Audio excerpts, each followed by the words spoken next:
I should have just a dedicated, like, Phoebe cam, like, every time we're playing. Just see what she's up to. Alright. She sure has a lot to say right now. She looks like it. Well, she's opinionated, you know, so that's a good thing. Alright, so, when we left off, the Wavy Navy finally reached their destination in Dungloras, where they seek the shipwright, known as Nalvorin. Coming in now, as you guys are beneath the Galorian core, the massive bulb of magma that hangs magically aloft in this underground space. You guys see as the streams of heat, lava, and magma-like energy stream down and into the active forges where the smiths harness them. At the same time, this lava cascading over the walls and into the massive moat of magma beneath your feet as you guys walk across the bridge. In front of you now, you do see Glenn taking point as he speaks in Dwarvish to that very old and chiseled smith before you. After a few incoherent words, which I should ask, does anyone here speak Dwarvish? With the belt, I think I do. That is true. So as you I hear do. them speaking to each other, that old man looks up with his blind, grayed eyes, bulging muscles, and a tattoo of a ship's helm on his chest. He looks up. Hey, pleasure to meet your acquaintance. I'm Stokely Stonebeard. I am the head smith in charge of defending the Galorian core. Now then, where is it about you're headed? Might be able to provide some directions for you.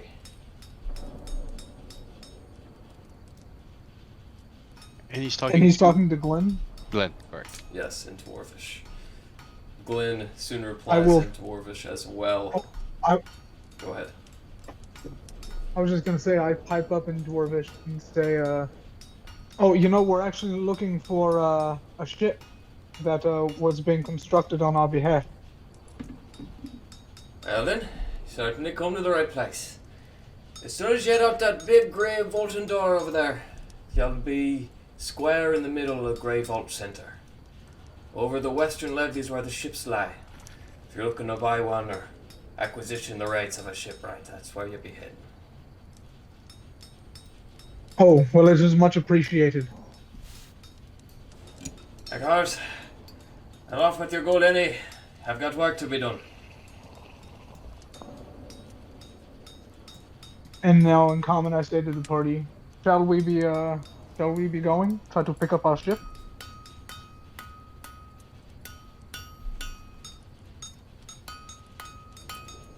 We do. Aye, aye. So you guys So continue we now over the go. bronze tiled bridge, continuing past this open large forge and into the other side of the hexagonal walkway that makes up the seven ways. You guys see that massive gray door, and out, cracking through the slants and right between the two guards who defend it, bright daylight. You guys can see little tufts of grass through the slant, except for you, Larry. You are nearly blinded at the sight. At this juncture, Glenn looks to the rest of you. I've heard I can buy a fishing pole at the store over here, the Sweat Lodge. I'm just gonna take care of that right quick. Oh yeah, no, go ahead, Glenn. Actually, let's go with you. Let's see what's up for sale. All right.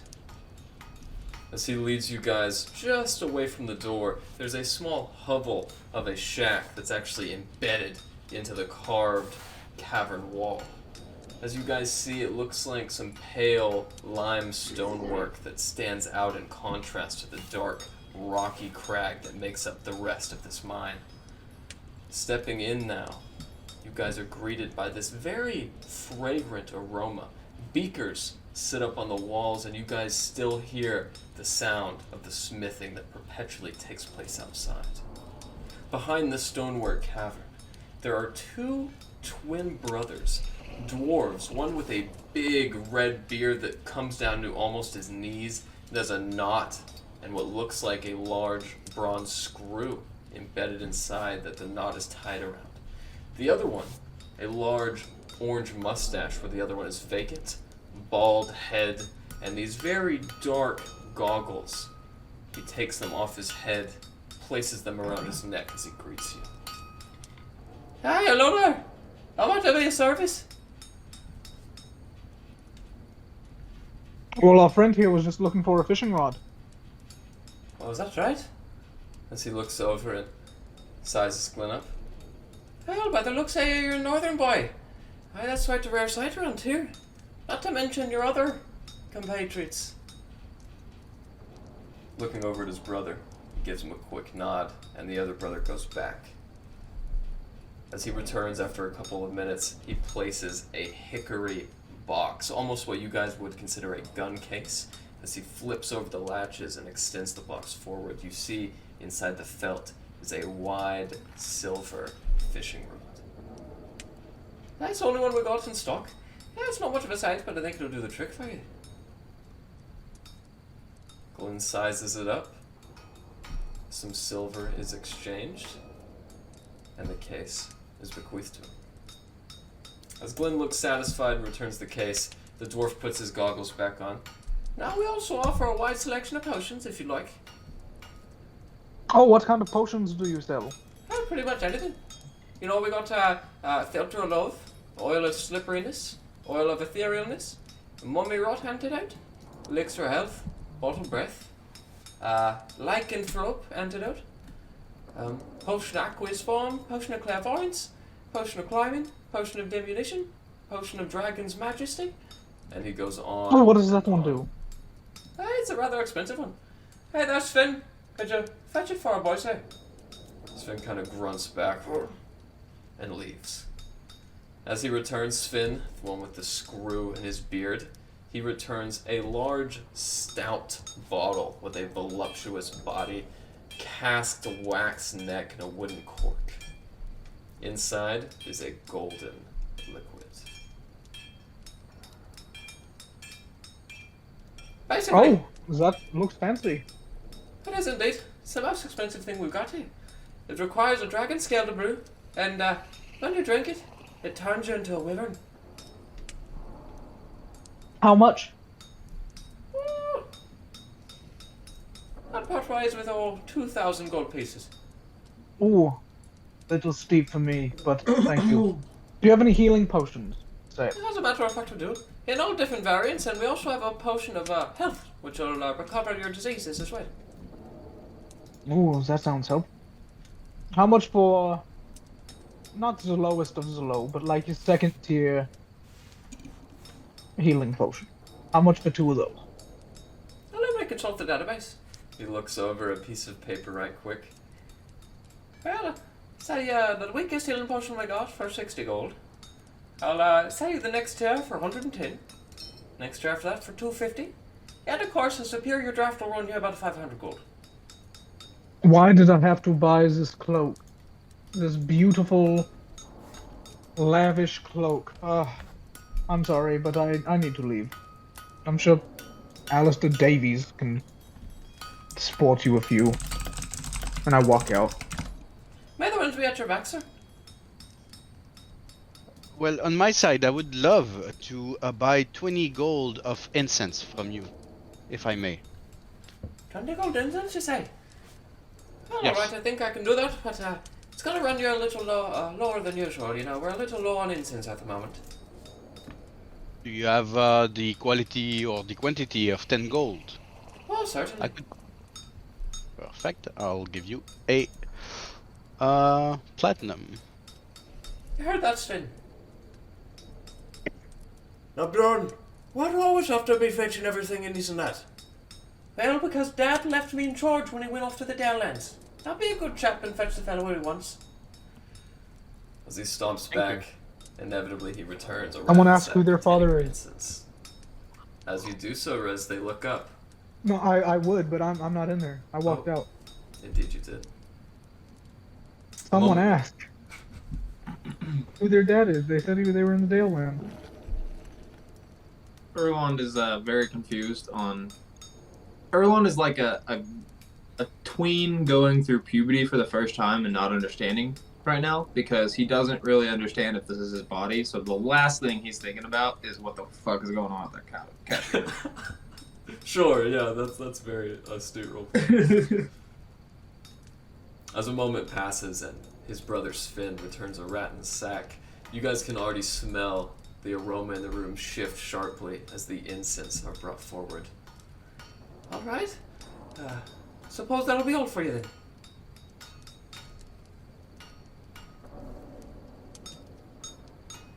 I believe so for me. All right. Subtract 10 gold from your inventory. I'm good on potions. I don't know. And I'm gonna walk out. Didn't mean to click that. As How you dare do you. so, Erland and the rest of you return to that very damp, smoke-lingered space. 2 guards with large green tabards guard the stone-vaulted entrance to the town square.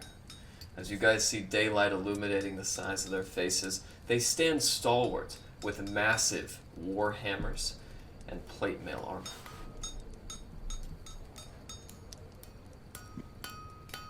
armor. Those guys look fancy. Yeah, should we be making our way to the who was in? I pull out the letter that Arnholt sent. What was the name of the guy who we need to see? Nalvorin. Yeah, so we need to go see Naldorin. Maybe one of them is Nalvorin. Erlon points to the I'll big go guards. ask. Hey, either of you two, you wouldn't happen to know where we can find a... What is the title that's given to him in the... Nalvorin. The shipwright. Yes, we're looking for a shipwright named Nalvorin. Oh, is that so? The other one looks at him. Fenric, you know anyone by the name of Nalvorin? He looks back. I can't say that I do.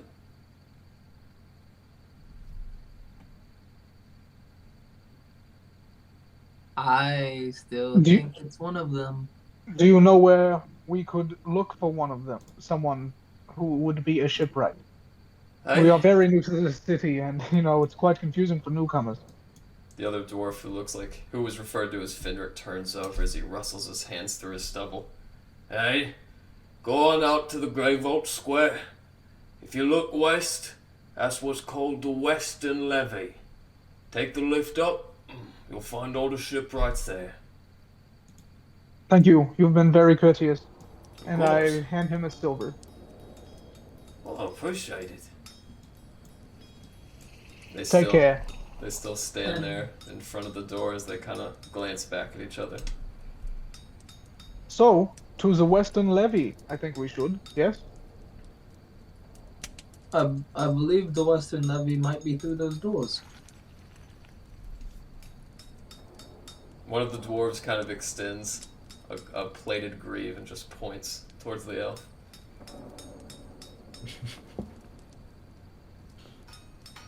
See? They think I'm dumb. Okay, so we start making our way towards the Western Levy. There is Oh my problem. gosh. The doors are closed. And there's the 2 guards guarding it? That's right. Yes. Okay, so can we get through? Yeah. Okay, can you open the doors for us? Can we open the doors for you? Please. Of course. And with that, Oh. both of them exchange Thank you, glances thank you. as they put their hands on these great Gorgion knockers that bear the head of a bearded dwarf. They extend and open them. All of you are momentarily blinded with the bright afternoon light. And as the light... Like actual sunlight? Actual sunlight. Oh, And as the warmth basks over you, and as your eyes adjust, Larry's, you're being the last, you guys will look out onto a lavish city square. In front of you guys, you see market stalls, dwarves and gnomes alike in equal quantity exploring the avenue of the market district. As you guys step outside now, you see the glory of the most populated dwarven city before you now. I'm assuming this is no snow or snow? No snow, as it is currently springtime in the dwarven lands. You guys now see before you a very lovely sight. Around you now is the bustling commerce of the dwarven dun. Large white rams act as pack mules carrying mercantile goods to the town proper.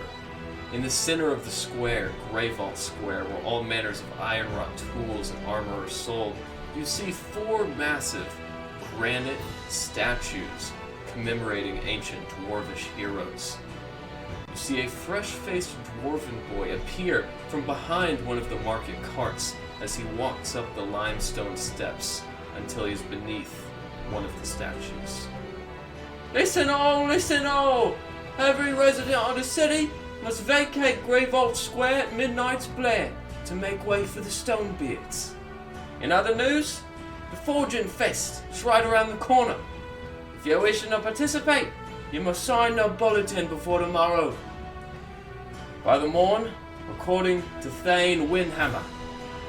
As he reads off more quotidian news, what would you guys like to do? Head for the Western Levy. All right. And I'm gonna pull Alistair aside while we're walking, or just walk next to him and say, hey, did you hear? Is that the smithing contest? Hey, I was just thinking about going to look at that. The only problem is, I don't know if we can afford to spend that much time here. Well, it honestly depends on if the boat is ready or not. And if the boat is real, Oh, I fully believe it's real. Why wouldn't it be? we're not the luckiest of sorts. No, but we did get someone in. We got someone into political power for a reason. Pull strings like these. Well, let's check on the boat, and then maybe if we got time, I'll go check out that festival. Well, if you do, I wish you the best of luck. Oh, that looks like the Western Levy right there. No, it doesn't. As you guys make your way out, bustling and competing for position amongst these really carotid avenues, dwarves and gnomes bumping into your waist. However, Hold my hand, Larry. Yeah, for Larry, it just feels like a regularly crowded city. As you make your way Larry, through... hold my hand. Don't want to lose you. That's very sweet. As you guys make your way through, you can see now that just like the mining room, the large smithy of the 7 ways which you guys just came from, the city proper is also shaped like a massive hexagon. 7 large walls that encompass the city, and to the west, you guys see one wall, and above it, the bobbing motion of sails. You guys presume that you're currently below sea level. Ooh. Making your way there now, you see a massive, frame-worked trench that's cut straight through the wall vertically. At the bottom of it, a number of very wide-shouldered men stand, one of them with grayish skin and what looks like small tusks protruding from his bottom lip. As they stand ready, holding these massive windlass, you guys can see another dwarvish guard stands, luxurious golden beard with a blue tabard instead of a green. As he stands there awaiting your presence, what would you guys like to do? So there's a dude waiting to greet us as we're getting towards the levee. What was that? There's a guy essentially waiting for us right now. It seems so. He stands up on top of the scaffold where the wooden staircase rises, and he's actually between you guys and the lift now. I'm walking right up Okay. to him. I pull out the Eager. letter and double check. And I say, yes, hello. We are looking for a shipwright Nalvorin. Greetings, mate. You looking for a shipwright then? Yes, we had the ship commissioned a few weeks back, and we wanted to check on its progress. I see. Well, you've got every freedom to look up there. but I'm mighty afraid that your Nalvorin won't be spotted. Oh, has something happened to him? Let's just say not enough's happened to him. He's got a lot of sails, and haven't seen him up there in a while. But it could be up there. I'm not sure. I lean over to Alistair. Our boat isn't even finished. And we make our way up. Alright. As you guys make your way past the wharf master and onto the floor, the half-orc kind of looks up. He has a black shock of hair that hangs over one eye as he flaps it out of his face. Going up! Aye. That's a bit obvious, isn't it? Does this Well, thing really go down? It does when it's up there. Alright, well, we're not up there, so why don't you take us? Jeez, okay. As it begins pulling the windlass and the other guy begins pushing it thusly, you guys slowly begin your climb. Over about 10 minutes, you guys inevitably assail the 300-foot stone wall. As you do so, and you climb to the very top, is there anything you guys would like to do in that short amount of time?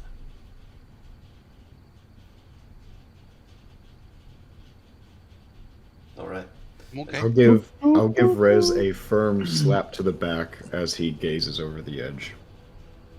Ah, Erland. I pull out my pan flute and start doing a tune. I'm gonna do my cosmic omen. You've actually already done your omen because this is the same day. Ah, So yeah, you rolled a 6 last time. So yeah, just keep the result of that roll. As you guys break free from the top now, you see a number of larger open market stalls, very similar to the ones you guys saw in the Grey Vault Square. However, these bear different colored banners and insignias than you've ever seen in the Dwarven lands. Across, you see a massive dock, 8 planks, and accordingly large slants of wood and large buoys that mark the end of the sea. Alistair and Glenn, as both of you look out onto the dawn-struck coast for the first time in many years, you're filled with a nostalgic sense of remembrance and good times. Out across, at the end of the dock, one ship catches your eye. A massive galleon-class warship with these huge banners, red and black quadrants, crossed in front of a white dragon. On the side, you can read in common, the Dreadnought. That is obviously our ship. Now it's just I was walking just straight about to towards say, it. that's clearly our ship, and I start following Alistair. I can get back to my baby. Let's go. Alistair's moving as fast as he ever has. Approaching the Dreadnought now, you guys see a number of very rugged men. Burns on their back, some with very tattered clothing and very interesting tattoo patterns, clearly the crewmates of this ship.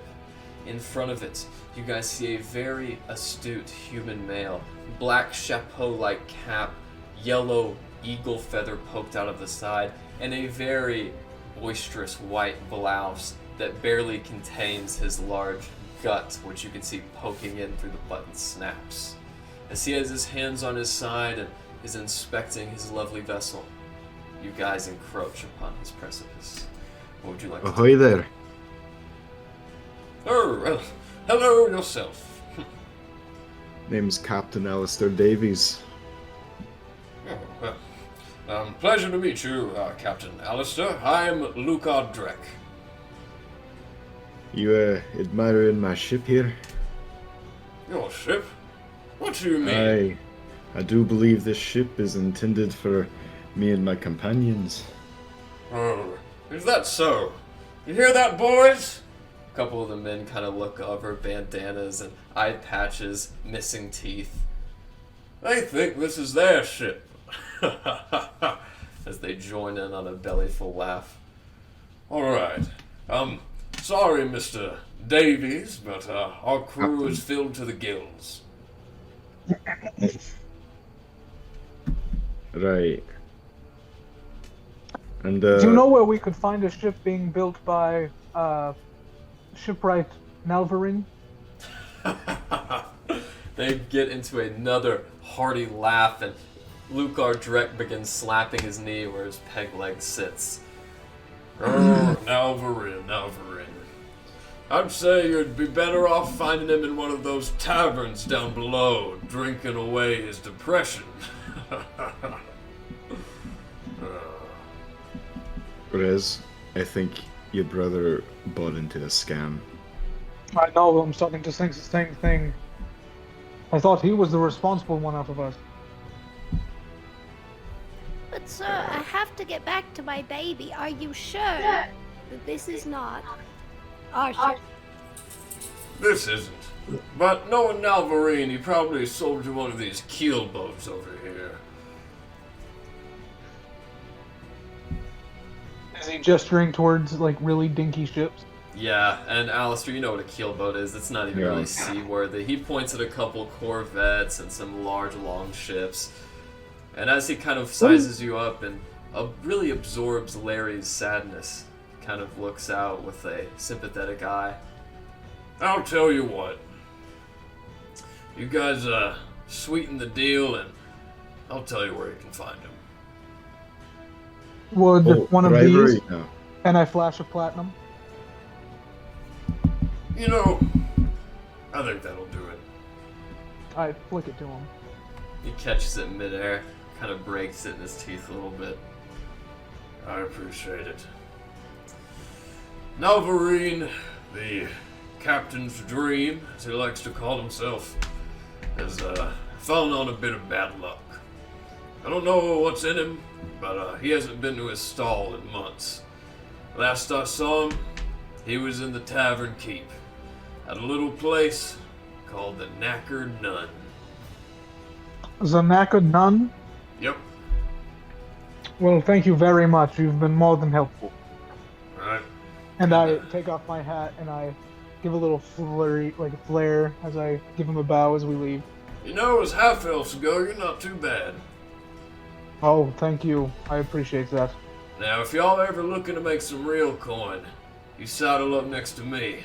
The Dreadnought will take you through anywhere you're willing to go. We'll stay in port for a couple of days and we might have a need of hiring you. We're leaving at sunup. Well, hopefully we will have a ship to be escorted. Huh? That's it. Have yourselves a very fine day now. You as well. What's the temperature like right now? It's a cool, breezy 73. Ooh, I'm taking off like my big cloak and everything, putting it in my bag. I'm down to like my vest and my puffy shirt. Alistair's keeping his crag cat coat on. As you guys have reached the end of this plank board, the end of this dock, I should say, entirety, and you guys begin taking off your warm winter clothing.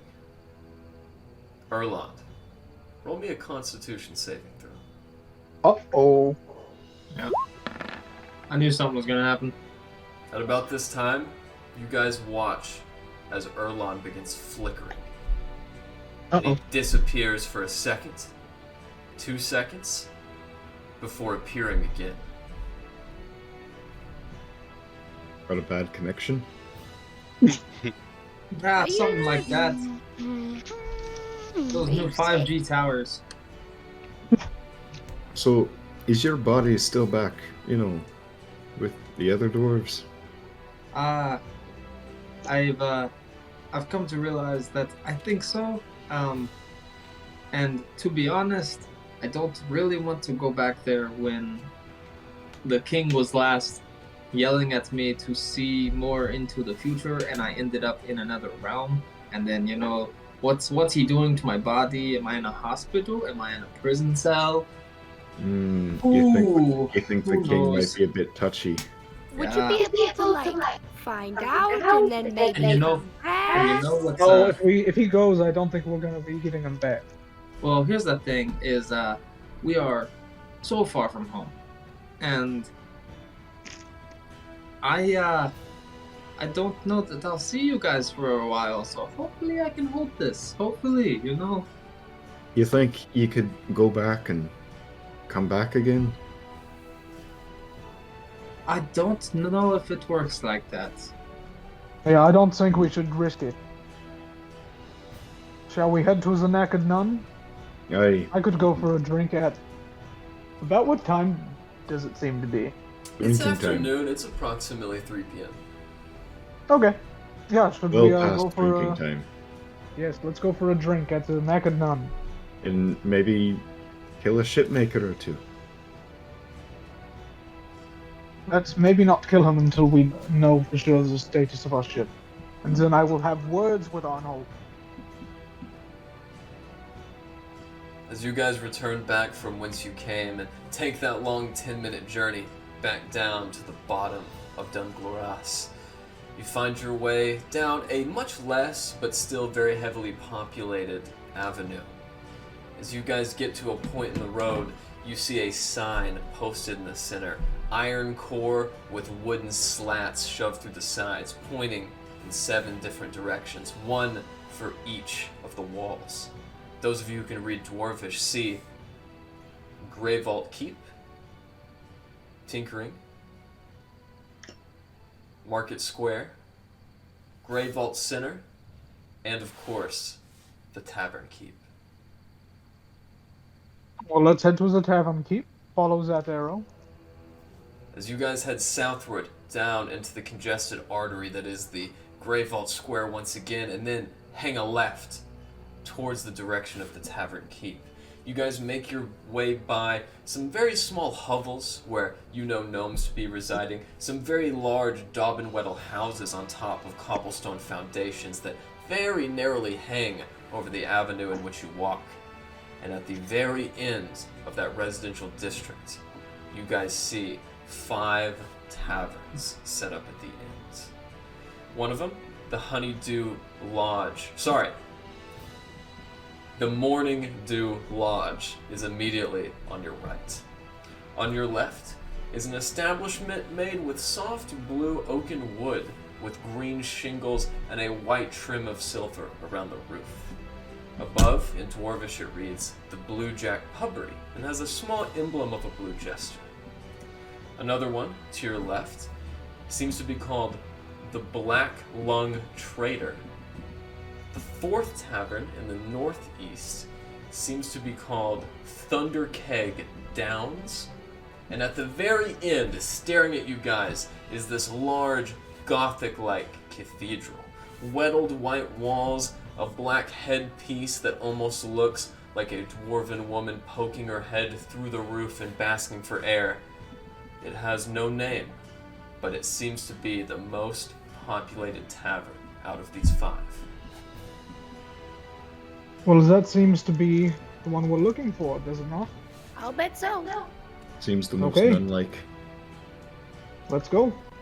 Let's make our way in and make our way straight for the bar. As you guys wait for the general congestion to clear, people leaving and a little bit less entering, you guys inevitably squeeze your way through a narrow stone reception room, around these rickety board steps, and in to the tavern proper. Above you guys is a large mezzanine where people, mostly dwarves and gnomes, many with green pointed hats and very regal attire, stand staring drinks. However, in your floor, there is a halfling male in the corner playing a magical harp. And that is where you see the majority of the people. Women holding plates and serving very frothy beverages to the patrons are adorned in black attire that is not too dissimilar from a nun. Many of them wear fishnet stockings that they occasionally reveal to the patrons, and one of them approaches you. Brown space buns atop her head, her black nun-like shawl sits around her neck, and as a dwarf, she stands a few feet taller as she is on very narrow black heels. Hey, look at you sweating bastards. Tell me, you're looking for a place to sit and contaminate with your sea scum. Actually, we're looking for a lad named Nalvorin. Was that right? Say, you look like a sweet tart. Mind if I break off a piece? And she pulls the side of her skirt up, revealing her fishnet stocking. I'm really not interested. Not my type, anyways. Now then, who'd you say you're looking for? Nalvorin? Now, We're Lauren, looking for a Nalvorin. Sorry, but clients like that like to keep their information confidential. we'll you- outspend we- them tenfold. So you do want a piece then? I want a piece of him. Well, we commissioned a ship from him a few months back, and we'd really like to know about its progress. I understand, but I'm not at liberty to disclose any information. If you want drinks, a nice scrubbing down, or a good time, you'll know where to find me. Would a couple of these, and I do the coin finger thing, change your mind? Make a persuasion check. I love it when you do the coin finger thing. I do too. It's so hot. Sorry, dear, but I don't do it for the coin. As she turns around and makes her way down the steps, you guys can now see the room in front of you. Roaring fireplace with a boar's head. A small library-like room with lounges, ottomans, and cushions adorned with what appears to be a massive frost troll's head. As you guys look around, however, go ahead and roll me a perception check. It's okay, Rez. I think she was lying. She seems to do anything for the coin. Oh, I know. I have a plan. I was going to play up that bot over there while you guys mingle about the other patrons and see if you guys can figure out anything. Erland and Rez. Though nobody else can quite spot it, you lock in. Right next to that roaring fireplace in the east side of the room, you guys see a very small bar which is eclipsed by the larger one. Instead of being made out of that hickory refined dark wood, this small bar is made out of ricketed pieces of board that seem to have come off of a destroyed ship. Layered on top with limestone, you see a very interesting figure. A black leather vest which seems to have been torn at haphazard places on the shoulder, revealing underneath it a dark gray blouse which bunches at the collars, a spider web-like sewing pattern all about him, and dark indigo slack-like pants. As he reaches down for his black boot and plucks up a platinum piece and slides it over, Out of place. you guys can see this very dark-skinned, dark elven man sitting with his hands in his face. Ah, so that's Nalvorin. And everyone's gonna point over to him to reveal him to the ones that did not notice him. Alistair's marching over. Okay, I guess that was not the right thing to tell you guys. You there? As he looks up at you, Alistair, his face is revealed. His complexion is just a little bit more violet tinted than Aralas, but he looks very similar. Pointed ears, and this guy has a long black hair. A white streak adorns and falls over his eyes, and he has a very bizarre mustache, almost like Dali. It comes up from the face and is missing in the middle. As he looks up at you, he contains a belch. Well, hello, my ami. What can I do for you? Reach out my hand. The name's Davies. Hello there, Mr. Davies. And he reaches out a hand and shakes. I suppose you want my name now. Aye, that's usually the exchange. As he burps again. I am Nalvorin, le Capitan Strain. I'm kicking him out of the chair. As he falls on his back, he picks himself up and swats his black bangs out of his face. Why, you little shrimp! I help him up. And he punches you back. Oh, it's a bar fight. Gotta start a bar fight. Is this really happening? Alistair's got this. Erlon will immediately cast Hold Shield. Person. No, I was gonna cast Charm Person on both of them. Hold Person on Nalvorin. All right. He is going to make a Wisdom saving throw. Rez, you should still cast it onto Alistair. Yeah, you're muted. It still. God damn you, Rez. Thank you for that. He is I hope going this to go doesn't ahead work. and make a Wisdom saving throw at the same time. As will you, Alistair. I'm adding 4 to mine. I'm cutting words of you. I say, bitch, calm down.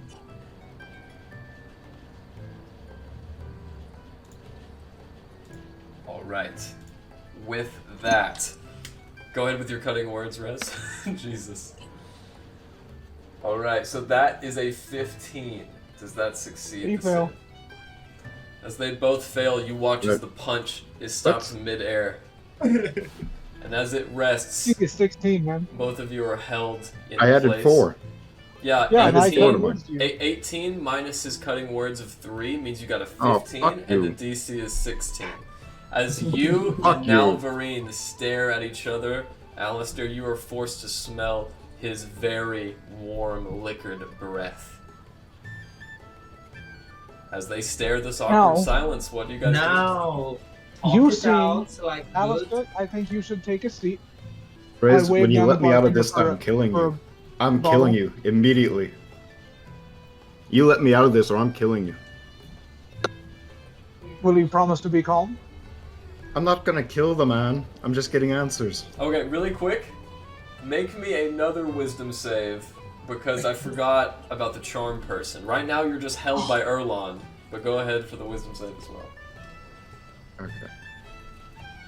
Well, that was the wisdom save for Charm Person, wasn't it? It was for hold person. It was cast first. All right. So you're not charmed. You're just held. Fuck you, Rez. Okay. I didn't do anything to you. 'Cause that's all him, and I point to Erlon. Anyways, Erlon, now let me out Lorraine. of this. Hey, I don't like fighting.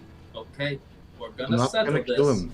I'm not gonna No. kill him. Keep your wits I'm about not you. gonna Went kill out and him. you punched it. I Now never what said you were else? gonna kill him. I said I don't kicked like him fighting. technically. Okay, I don't like fighting, and if we ain't got a fight down here, we ain't gonna fight. And Let I'm me gonna out of this Now and I release won't Hold fight. Person. Let me out of this and I won't fight. I don't know if we can trust that. I'm not gonna repeat myself. I know Garrett heard me.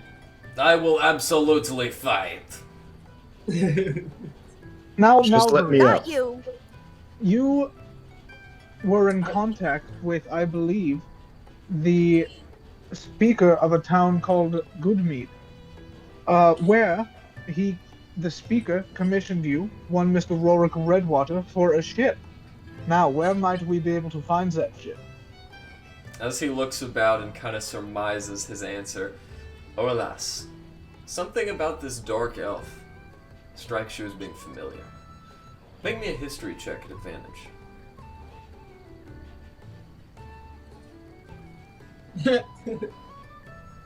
You know, this Nalvorin fellow was a nobleman in Galadrimbar. However, you can't quite place his lineage. As he looks back up at you, Rez, that is correct. I made a deal with Rorik Redwater. Yes, yes. So, where can we find a mighty ship that was commissioned? Well, you see, my friend, that is the source of my drinking. Will you please relinquish the hold? Erlon, Look. let him go. Okay, fine. fine. He's already pretty calm, and I give Erlon a wink. You capitans are all the same. All raise an action, no thinking! As he sips back his hearty tin tankard, he puts it back down. All of these shipwrights, they are a dime a dozen. But you see, I am an artist. I have been working on your ship for a long time, and I have made true on my efforts. According to Rorik Redwater, you are taking the ship back up to your frozen paradise, no? Yes, that is quite correct. I worked aboard my ship arduously, day and night, forging your ship in a magical bottle. It is in that magical bottle aboard my ship as we speak. Oh, that is perfect. So, let's go to your ship, and let's grab our ship. And if you say anything, do not tell us that your ship is the Dreadnought. It is not. My ship makes the dreadnought look like, how do you say, pile of poopy. Well, that's reassuring. But it is not so perfect. I was experimenting with a 10th level spell, and things went a little awry.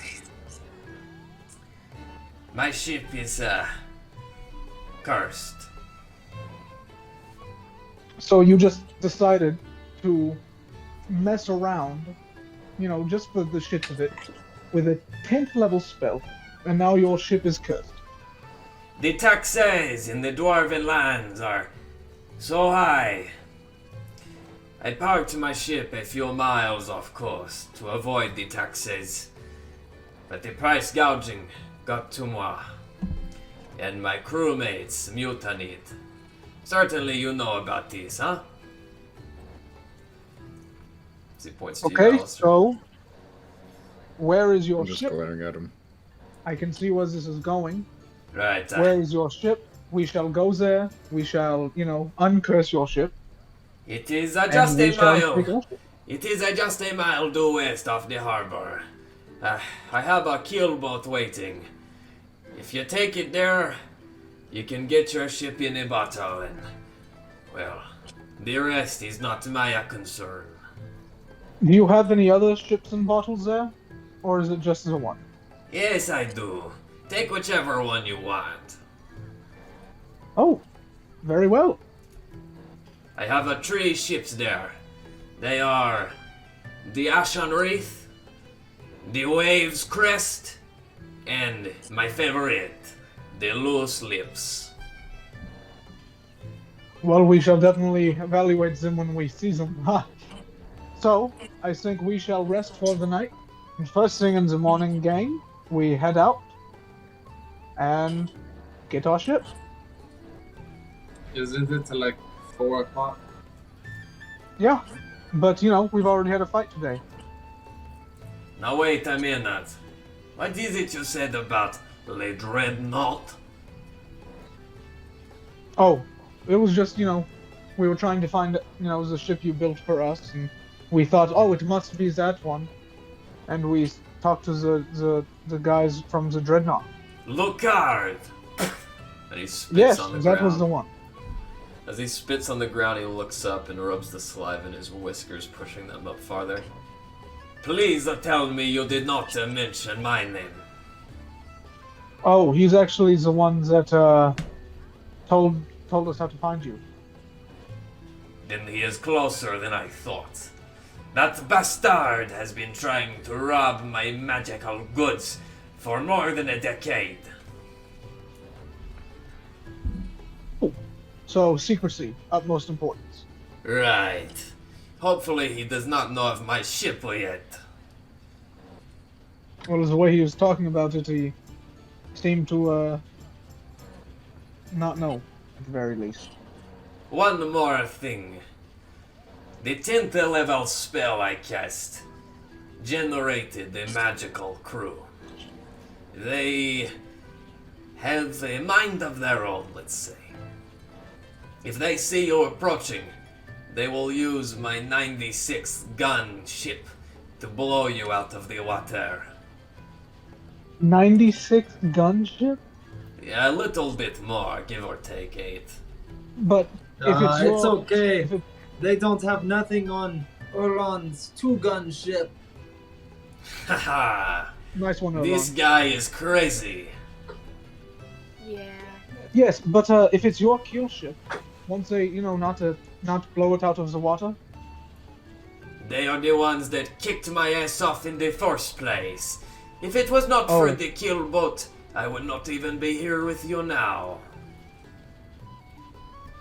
Well, we shall set out first thing in the morning. Make Round sure of you drinks, everyone? on me. It is the least I can do.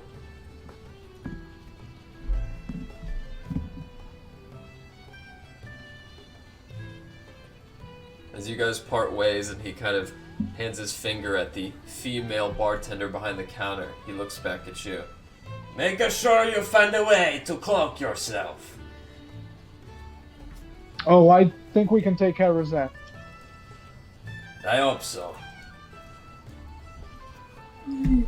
As he turns back around and orders another stout beverage in that tin tankard. What would you guys like to do? Well, I'll, once we slide the all tree. sit down. Oh, sorry. Go ahead, Orlas. No, yeah, I'll just slide 3 gold in front of him. Just for the good memories of Galadrimbar. I guess if we are stuck in this place, better use some good quality drinking, eh? Sure. Say, you look to be low-born, but you have an accent which regales you nicely. Where are you from? Well, I am from remote islands in the sun, but I went to the city just a bit to learn, military and magical knowledge. Nothing very interesting. I see. But you handle yourself with a decorum. Either way, it is pleasure to meet you. I am Nalvorin Nihal. As he With the name, bears does it help me with the name? It does. House Nihalon was actually a competitive house at a similar ranking in the Akorian High Council as House Daganathan. Okay. So similar means he could help if we need to do some politics shit at some point. Yes, and by your estimation, he's certainly fallen from a noble life. Nobility don't leave Galadrimbar often, let alone to explore a life of piracy. Mm-hmm. Well, okay. Have a few good ones. Take some rest. You know, we are very good with helping people. Just give us a few moments. Things will get better. Thank you, mon ami. I'll bow and let Rez. Oh, yeah, once we're all sitting down and have our drinks, I am going to just look at Glenn and be like, that fog layer you can do might actually come in really handy while we try to sneak onto the ship tomorrow. Yes, I was thinking the same thing, actually. My biggest concern is, once I activate it, it'll be rather difficult for people to see us. But if I say stay in the keelboat while you guys get on the ship, then it'll be difficult for you. Timing is gonna be really important. Well, the thing is, I don't think we should drop it till we are, right up on them. So you will stay with Alistair at the helm of the ship and navigate us towards his ship. And once we are close enough, we can just get close enough with the keel ship from a distance, get in a tugboat, like a, overboat, and then marine layer there, and then make our way right up to the ship and sneak aboard. DM, Go ahead. would it be possible for me to make a smaller version of the cloaking device that we saw at the gnome building that I took blueprints of? Would it be possible for me to make a smaller one to cloak the boat? It would, Ooh. but you estimate it would take you like at least 2 days. 36 hours if you really tried. This is a brand new piece of equipment that you've never created before, and it would be a magical item.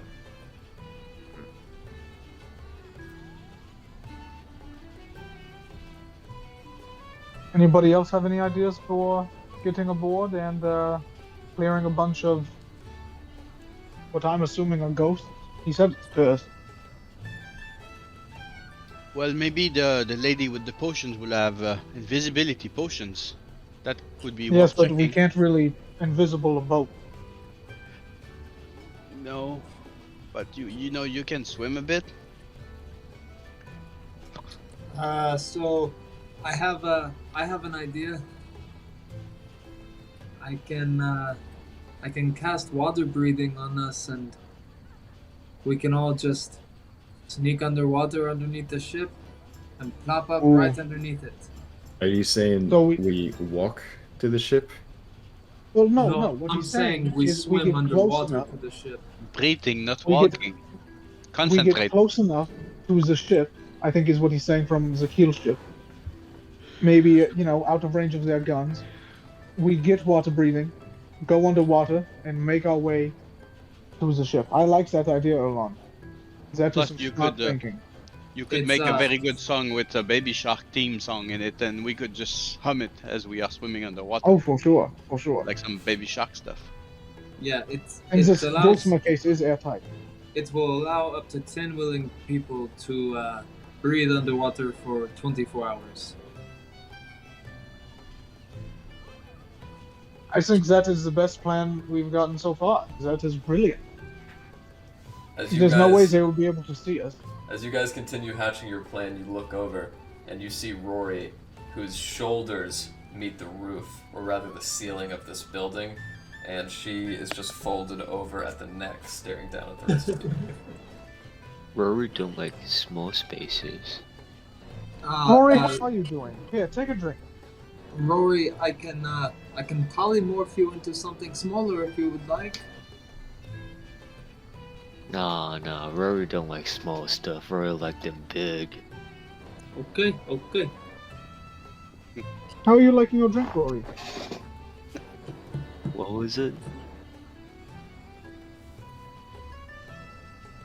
Yeah, Garrett, what exactly are we drinking? Did you ask some drinks from the bartender? I know you said you would get drinks. Yeah, he said it was on him. Right. So I assume he ordered them. Not quite, but he would pay for them. Either way, you guys each, if you did receive drinks, have very stout tin tankards, about the size of Rory's entire fist, and inside is a new beverage, very frothy and native to the dwarven lands of Northreach, Aurochs Ale. Is it like a dark stout? Imagine Like like a Dr. Pepper that's emulsified with liquor. So there's a lot of different flavors clashing and culminating into what is a very hearty beer. How do you like it, Rory? I feel like we don't talk much.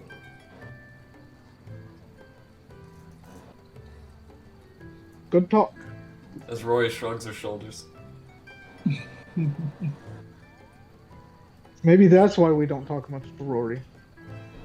No, sometimes Rory like to be quiet, Understandable, Rory. Understandable. especially in up this with the small both of us. space. Yes, we know, Larry. Yes, we know. Oh, we have a plan. I feel this could work.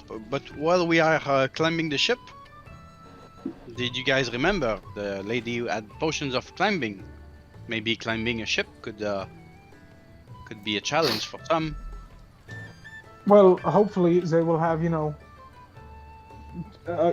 Alistair, help me out with this one. Don't ships usually have like a ladder on the side? Especially a ship that big? Right? There'll be a ladder. Yeah, so we get, as we're coming up, I cast Pass Without a Trace, and we come up the ship, and hopefully like sneak into like one of the gun decks or something, so we're not just coming over the side, and we can kind of get the element of surprise.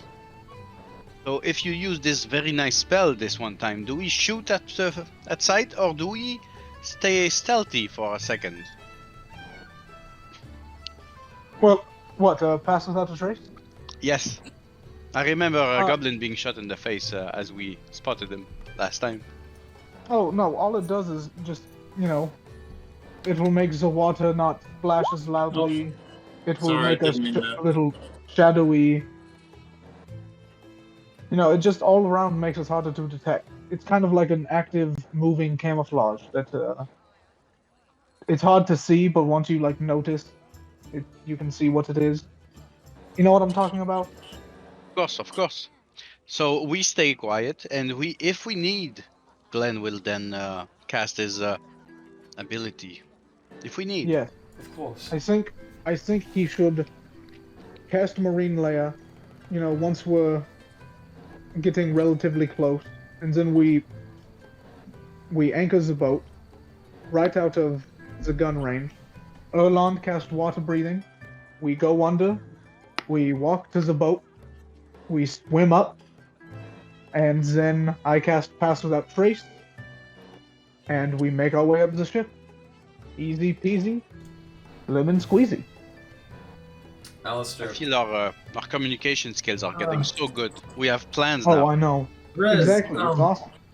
what is a lemon squeezy? Oh, it's when you squeeze a lemon, it's an easy thing to do. We What's see a- two little lemons What's a right now. lemon? Oh, yeah, most of you are from the Dale lands. I guess you wouldn't have had a lemon before. It's like an orange. Well, I guess you What's wouldn't an have had orange? those before. It's like a lime. Well, that's the same problem. Do you think they've got lemons here? Oh, I bet they do. I want a lemon. I'm gonna go order a plate of like a platter, like a food, kind of like buffet style platter. Some lemon wedges. as she takes down And your see if it produce comes with, like, order, lemon with- the very stout female dwarf dressed as a nun looks up at you. You want anything else, you sorry bastard? Well, we were wondering if you had any rooms available, Oh, of and whether or course. not those rooms could come with company. And I give her a wink. Oh, they sure can. Will that be for 7 assholes or 6? Well, let's get 3 rooms. The 6 of them can split 2 of them amongst themselves, and then a private chambers for myself. Alright, so 3 rooms in total plus the master suite. So that sounds good. And maybe someone to join me there. Sorry, a bastard suite, I meant. Alright. Not the master suite, the masturbator suite. She actually breaks and kind of laughs for a second, losing character before she strengthens the muscles in her face again. Right. So, that'll be 4 silver for both of the other rooms, and for the bastard suite, that'll be gold. I hand her 2 gold. Well, thank you. And I'll how let much your- for some company tonight after things have died down here? I will let your nun know. By the way, you've received Colleen. Oh, can we change that? That's my aunt's name. Is it?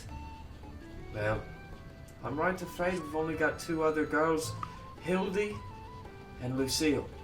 And as she says Lucille, she points to the back, and you see a very, we will say, well-endowed dwarvish female with shoulder-length blonde hair and a stomach large enough to push open her blouse about Well 2 inches. endowed?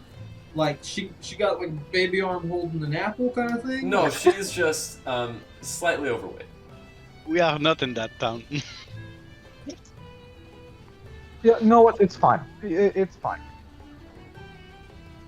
All right. Yes. So, that food platter will be sent over to our table. Oh, of course, in just a moment. Thank you very much. As you guys sit back at this hickory wooden table with massive stone chairs, which must be balsa wood or something else, as they are light enough to move, inevitably a tin dish is put in the center with a large lid. I pull off the cloche. Inside, you guys see half a dozen lemons, one in the center, and the others all cut into quarters. But there's no like food. But I ordered like a buffet like food platter. Oh, I thought you asked for produce, like oranges. No, and I citrus asked and for stuff. like fish and stuff, and I just wanted to see if like a slice of lemon would come with it or something. In that case, you guys have 4 pieces of dwarven tack. What looks I like it better when it's just a bunch of lemons. Yeah, I did too, but we'll change it. A fish, which looks like it's stuffed with these very small orange-like pearl objects. A large garnished salad complete with Northreach daisies, which are basically the equivalent of daffodils in this world. And cutlery for each. Everybody help No. yourselves. Do you know what is great with lemons like this? Hmm. There was an alcohol drink I used to drink on the islands. We called it Troll Killer. Oh, think- that sounds. I think I may have tried that before. Yes. Does it taste like Bad Decision? Oh yes, especially the next day. Oh, for sure, for sure. I know what you're talking about. That was very popular back in out on Aveloft. It was very expensive to import, by the way. Erland is looking at you guys in disbelief. You guys are telling me there's a drink that makes you regret tomorrow. That's Yes. nuts. Before it even happened. Well, That's you insane. see Lucille right there? That's what he means. It's like all alcohol, though. I mean, I don't really know what you're talking about. Lucille, Oh, but like specifically Lucille was is a this one. fine young man. He's got a lot to prosper. That's not a man, Erlon. I see. What? Ah, these dwarfs. They're so confusing. So is that the woman that you chose? You? No. Okay. By the way, I got rooms for everybody. Thank you. I got 2 rooms for everyone to split up amongst themselves, and I hand out the keys. I hand a key to Alistair and a key to Aurelis. Well, What is this? You don't trust me? I appreciate There are all of only you 2 equally, keys. so up over Start as you picking please. your teams. It's like dodgeball all over again. Alistair wants to approach the bar and order a platter of just limes. Woman looks up. All right.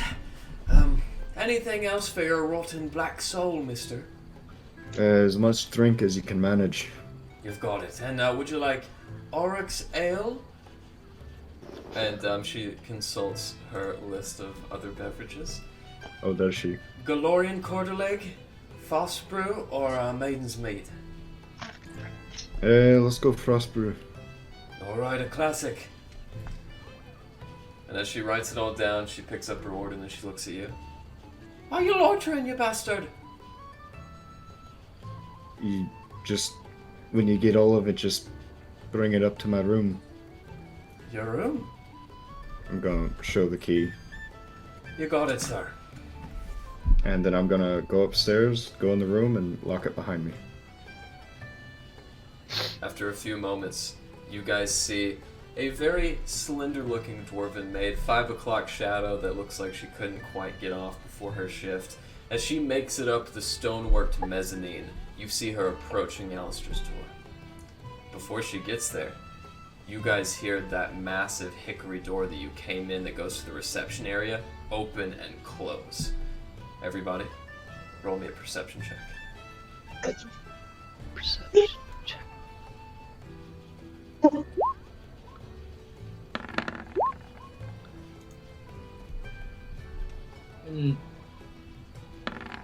That was gross. I didn't like that. Okay.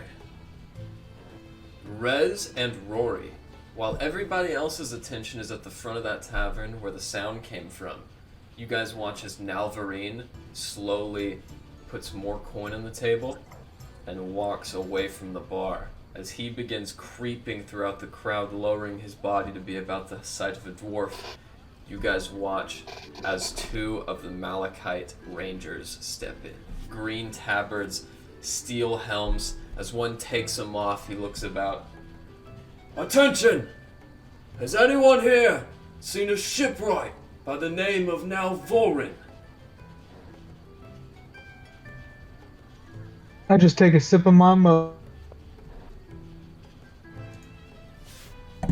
As Nalvorin is creeping in front of the furnace now. He is going to roll a very important stealth You muted check. yourself.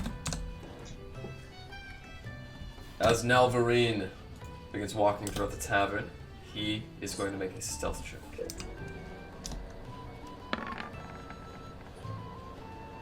You there, halt!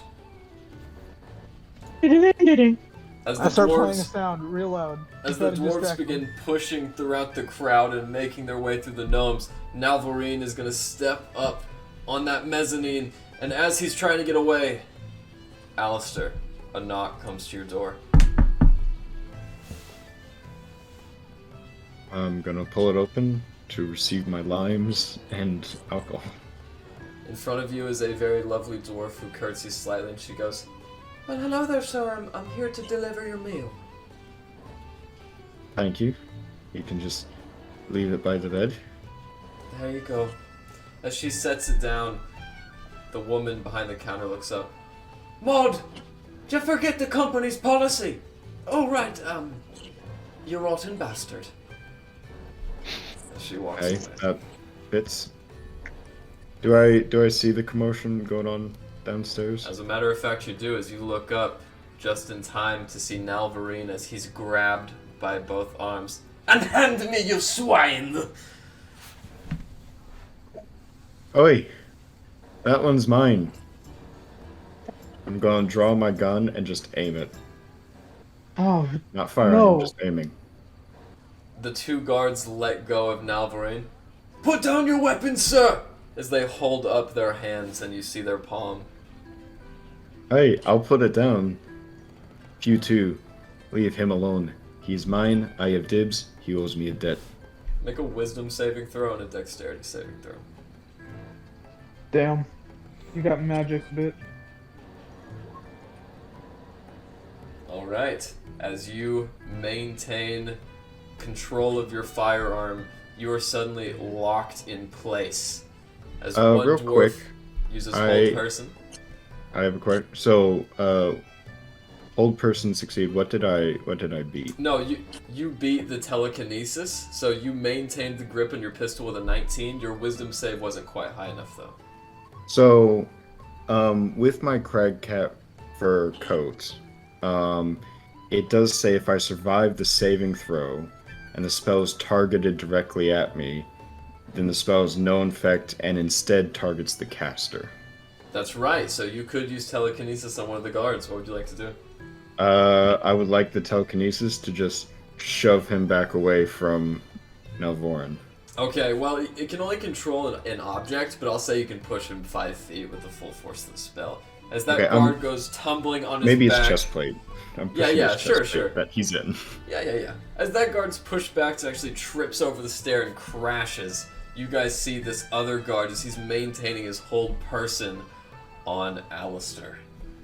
With that, Erlond is going to cast Hold Person on him. okay. Rez From is the acting background. the hell up right now and just acting like background noise. I He's did, not like, going to Erlon's jail gonna, again. Erlon's gonna do that sly underneath the table, like he's not trying to be seen. Damn it. As one dwarf is on his back, writhing in pain, the other one suddenly locks up. "What the?" And Nalvorin takes his time. "Ha ha! You'll never catch the likes of moi!" As he runs away, pushing a gnome, you see he gets to the door and one of the maids crosses him. He just pushes her straight in her ass. As she falls and beer and mead douse her in the face, he runs out the front door. As he does so, you guys hear a whistle blown outside. As the other two guards, or the one that got knocked, follows him. The second one is still in your hold person, Erlond.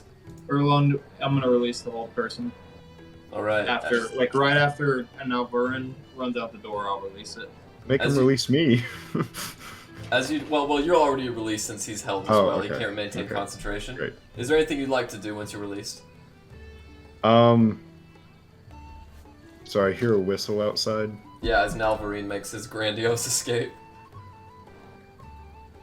Mm, You never fuck say it, like fuck a it. I'm man. pursuing. I'm pursuing.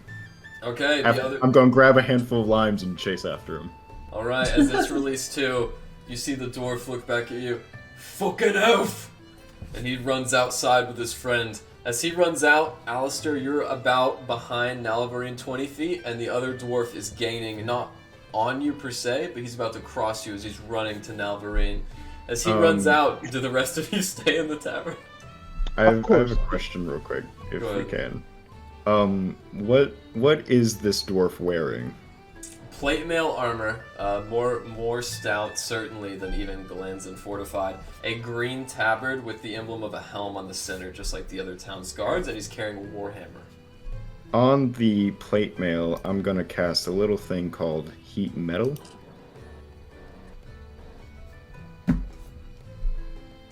As you've run outside now, just to be clear, you can do this. As you run outside and join the rest of the town's guard, which are in pursuit, you're gonna cast heat metal on this guy. Yeah, Alright. I'm running with Nalvorin. Natural 20. As he continues, you see a glowing dwarf, complete with You're muted. That's why constitution. the rest of us didn't do anything. As you watch Alistair, you see this golden now dwarf as his tabard is burned off. Dwarves are already heavy in constitution, and with his natural 20, it doesn't even phase him as he just continues running straight after Nalvorin. However, as you continue to watch them, they're gaining. Do you let the dwarf pass you by, the second one that's running up behind you? Oh, man, attack, man. Yeah, I'm not You can gonna still do walk anything. away I'm from just gonna keep running. I'm chasing my target. Alright, as they catch up, make me a dexterity saving throw or an acrobatics to see how well you keep up.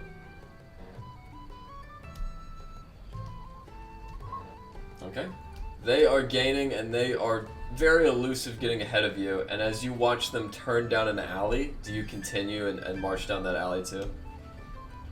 I'm focused on Nalvorin. I'm going where he goes. Alright, as they turn that corner, you are now overlooking Grey Vault Square. Two more Malachite Rangers stand in the center of the square. As they've heeded the call of the whistle, you see Nalvorin is about to be cut off. As he gets to the side though, he glances back, looking ahead, and then he glances forward, looking back at you. And as he does so, you hear a hearty ha ha as he opens a black dimension door and steps inside. I'm splitting off. I'm running anywhere And else. that's my cue. As you do so, and you turn back around, Alistair, make me a perception check.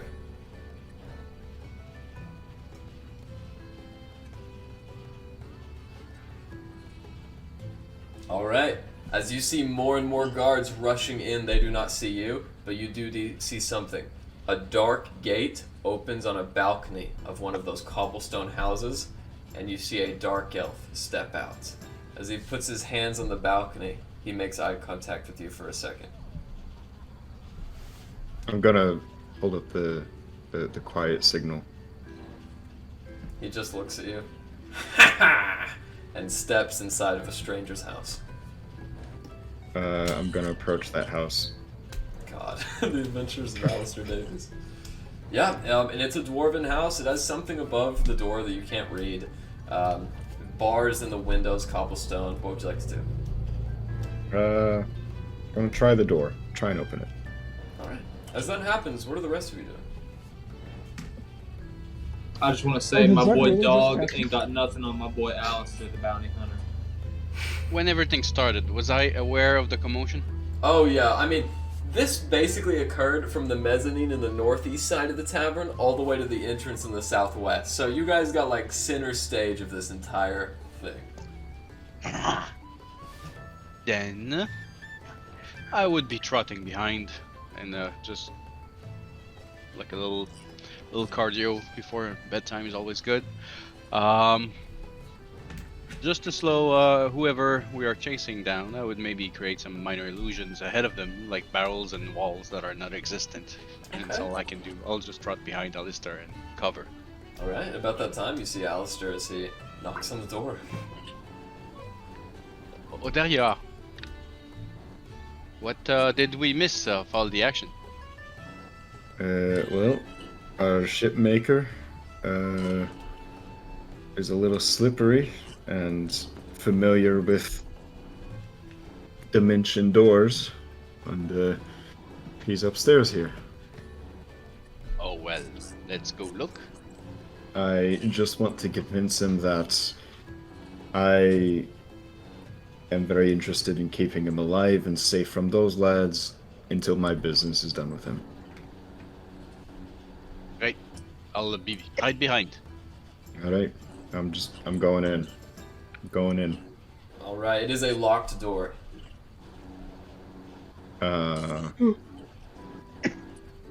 Okay.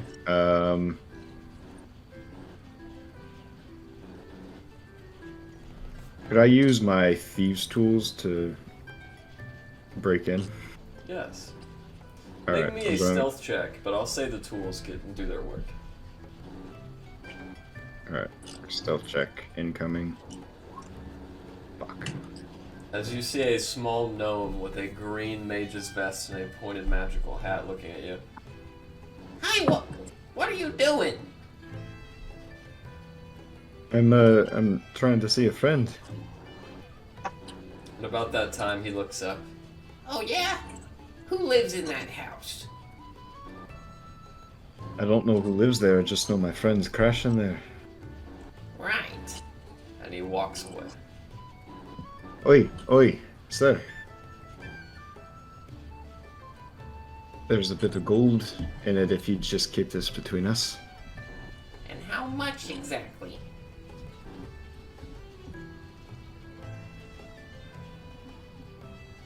Then, Alright. gonna toss him 10 pieces of gold. Pleasure doing business. And he walks away.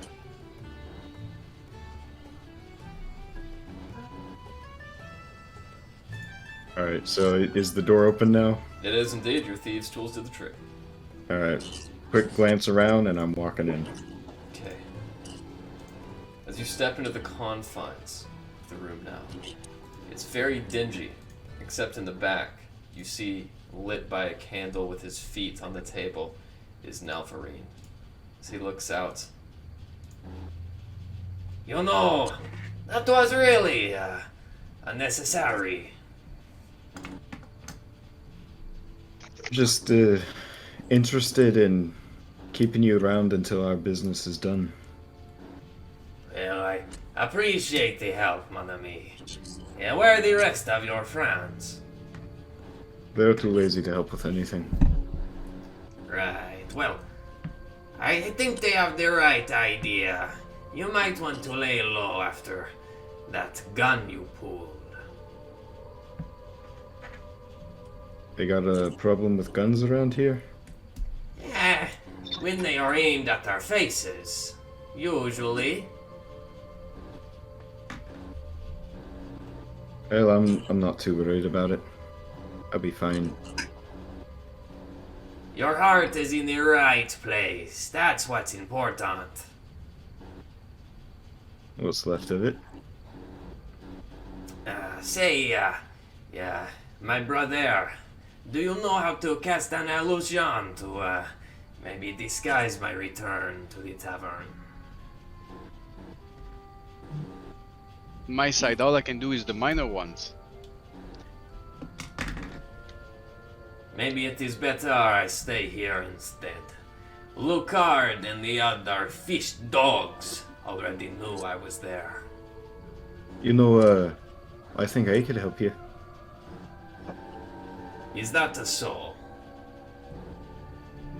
I'm gonna look around for like a piece of wood, a stick, anything like that. You do find a fire poker next to the vacant fireplace.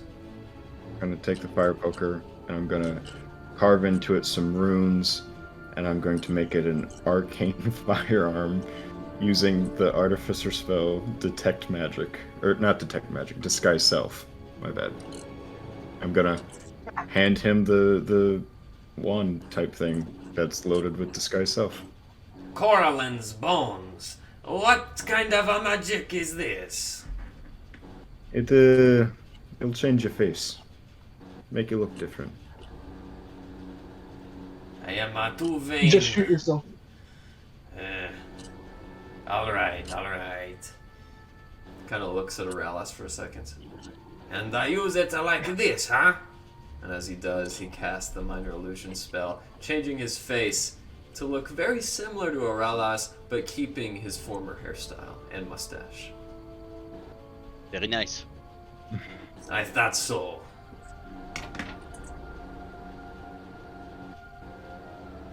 Right, well, if you keep yourself out of trouble. You will do the same. And by the way, when you get to my boat, there is a net on the starboard side that you might be able to use to climb up it. Alright, good to know. Bit old-fashioned, but alright. I used it to get down into the boat while they were lighting my ass on fire. Wish I could have seen that. He kind of giggles So, a little bit. which one is the leader of this crew? Well, me, but they just mutinied. They wanted names and home. I told them that the crewman's home is their ship, but they did not like the idea of me controlling them. So I set the anchor, I jumped off, and narrowly escaped with my life.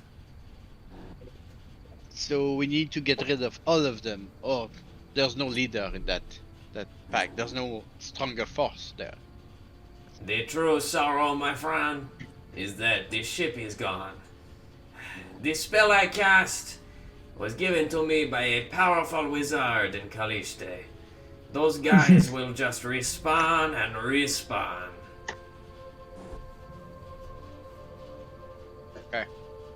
And, what if there's no ship for them to respawn at? If you blow up my beloved Ilimas, it would work, but all of my magics would go away with it.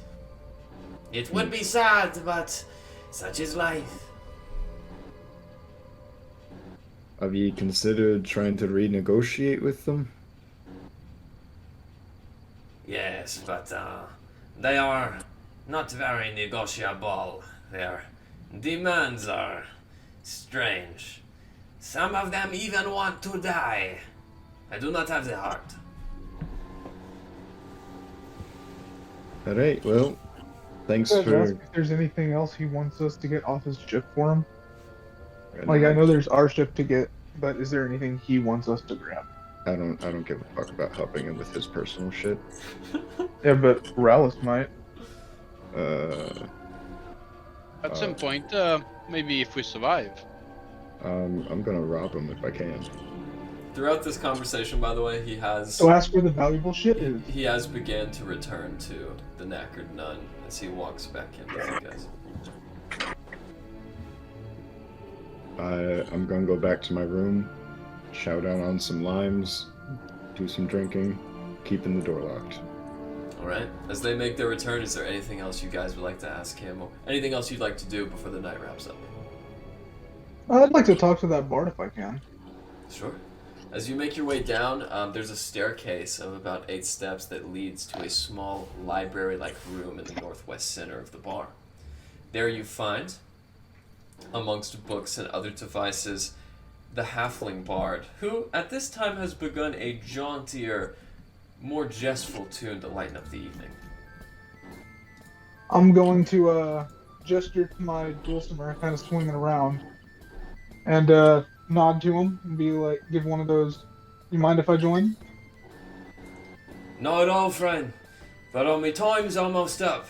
Let me finish this tune and I'll invite you in for a little duet. And I give him a nod while I set up. As you look at him, he has a reddish-brown beard that's very well-trimmed, but you can see some whiskers coming in at the cheeks. Very well-trimmed hair, and what looks like a cut or a scar that separates his sideburn in the top right part of his hair. As he begins playing, he kind of looks about you. Say, where are you from? Oh, I'm from all over, really. I've about seen all of Kilrador. I see. Far from home, huh? You could say very far. Me too. Me too. As You, Go ahead. Oh, never mind. As he finishes playing his part of the song, he inevitably gets some sheet music out and kind of glances it over before crumbling it up and putting it back in his harp case. Why don't you say we just ring it? Kind of improvise and play off each other. That's all I know how to do, my friend. As Rez and he begin picking up their song and playing together, make me a performance check.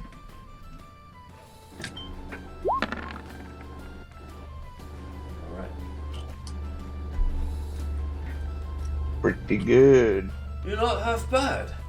Say, how long have you been with the guild? What guild? You're not gilded? Ha!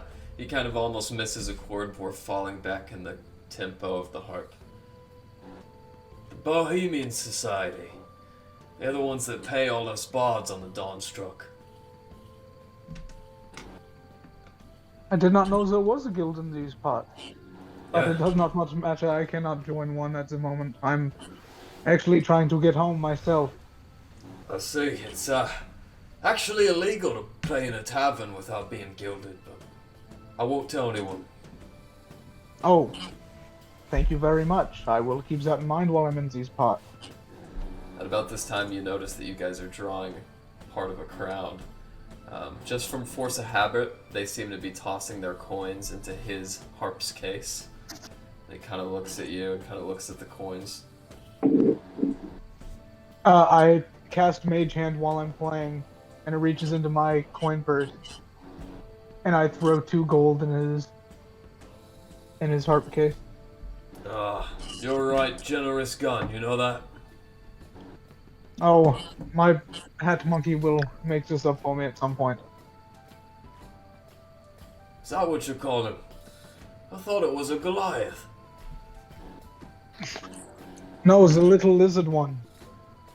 Oh, he kind of looks over at the kobold and gives you a wink, Larry. You know, you seem to be a very merry man despite your circumstances. Well, what's that saying? All art comes from either loneliness or boredom. So you would not say you're a merry man? Ding ding ding ding ding ding. Well, that's certainly changing.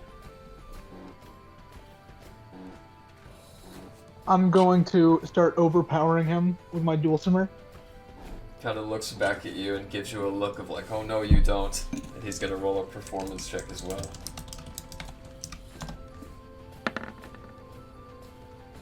As he plays, you watch as he kind You of muted. as he plays, you watch as he kind of pushes his foot with his harp and misses a chord.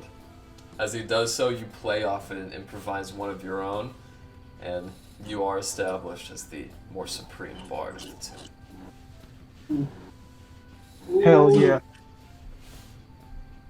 As you guys inevitably Yep. finish and the song naturally crescendos, the dwarves and gnomes of the room give a unison hee-hee as they begin clapping.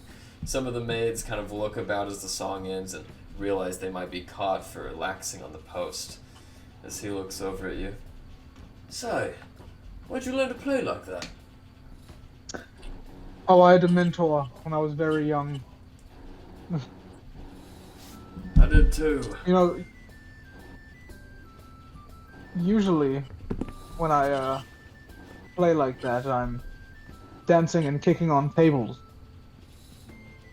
Well, I'd say you could do that here, but I don't think your head make the clearing. No, I don't think it would. That was quite nice. So yeah, So what was your mentor like? You don't see many hot players around these days.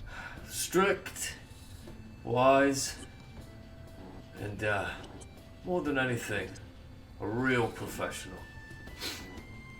I come from the lands of Tymanthea, and I went to the Bard's College there. That's a good one. I stopped by there while I was in Time Anthem. It's not bad. The Dragonborn really know what they're doing, but It can be a right pain in the ass sometimes. You're telling me that's where I made the least amount of money. Speaking of which, why don't you keep some of the coin there and say you earned it? Oh, no, I couldn't. I'm not gilded. And I give him a wink. Fair enough. It closes the harp's case, which now, as you see as it closes, it actually looks like half of a heart as it's shaped in a blue tear. As he kind of folds his harp inside and shuts the latch, he picks it up.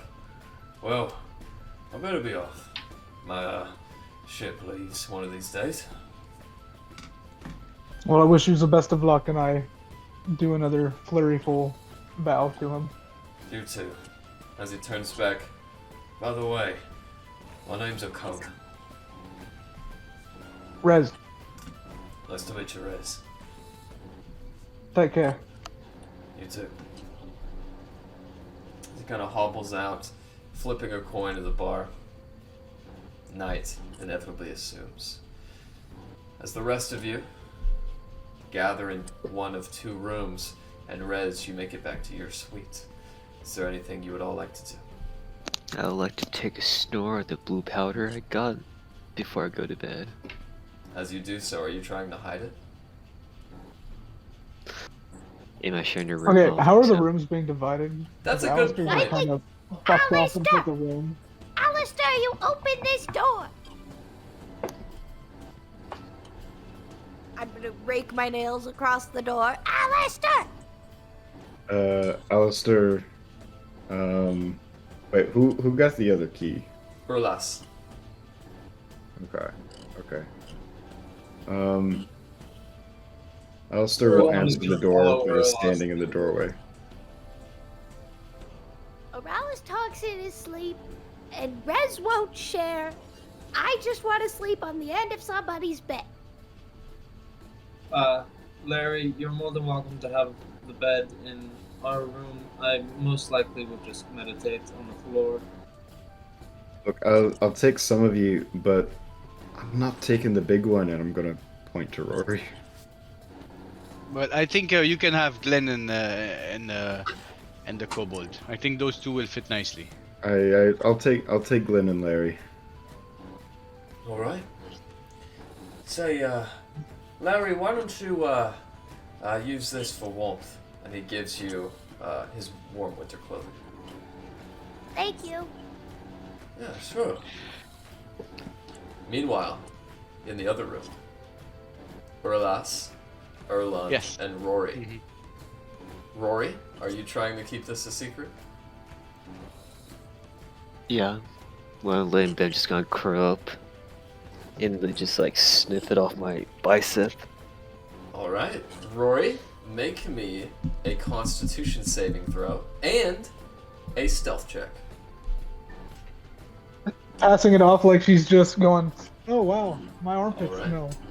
Now that will be a 13 because you are out of your heavy armor and getting ready for bed. Now, Urlas and Erlund, what is your passive perception? PP is low, 12 for me, but you can even give me lower than that because I'd be in my little book. My passive perception is a 16. Erlund, you hear a very stout as you look over and you see Rory's nestling her nose in the fold of her arm. Oh no, Rory, you're having trouble breathing. And I'm gonna walk over and flip her over. Yeah, Rory. Rory pretend to yell and accidentally punch him in the face and knock him out. Rory, roll to attack. And that's a strength save. Rory, just click on Oh. like your warhammer and we'll subtract. Warhammers. Yeah, because it's the same thing. Okay, so it won't do the damage, but that's still an 18. Does that hit you, Erlund? Duh. Okay, and Rory, make me a performance check. See if you can sell it. Or a deception. Performance or deception, up to you.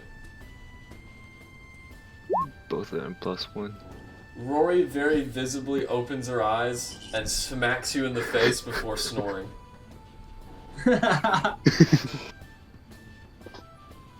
Okay.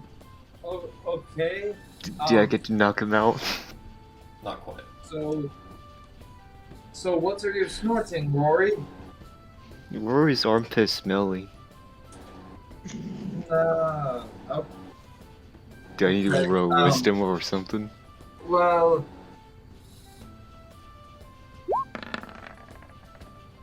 Roll a deception check, Rory. Or a sleight of hand. Oh, do I have sleight? No, I don't. Deception is bare chance. Oh my god. Not only do you know Rory's lying, you can see like some blue, misty powder accumulating on her upper lip. right. You know, My Rez picture's has new. a problem as well. And I don't make a secret of it. No, Rory was just nose bleeding. Is your blood blue, Rory? Do you want to find out? Not. I mean, yeah, sure. I'll find out. Let me see your blood. Wait, is Goliath's blood blue? No. No. Like not knowing if he's telling the truth. I don't even know. That's good, that's good. Do I have an urge to knock him out again? You could attack him again. He could attack you as well, There's a chance of failing, so if you wish. I'm just gonna say Rory's gonna go to sleep.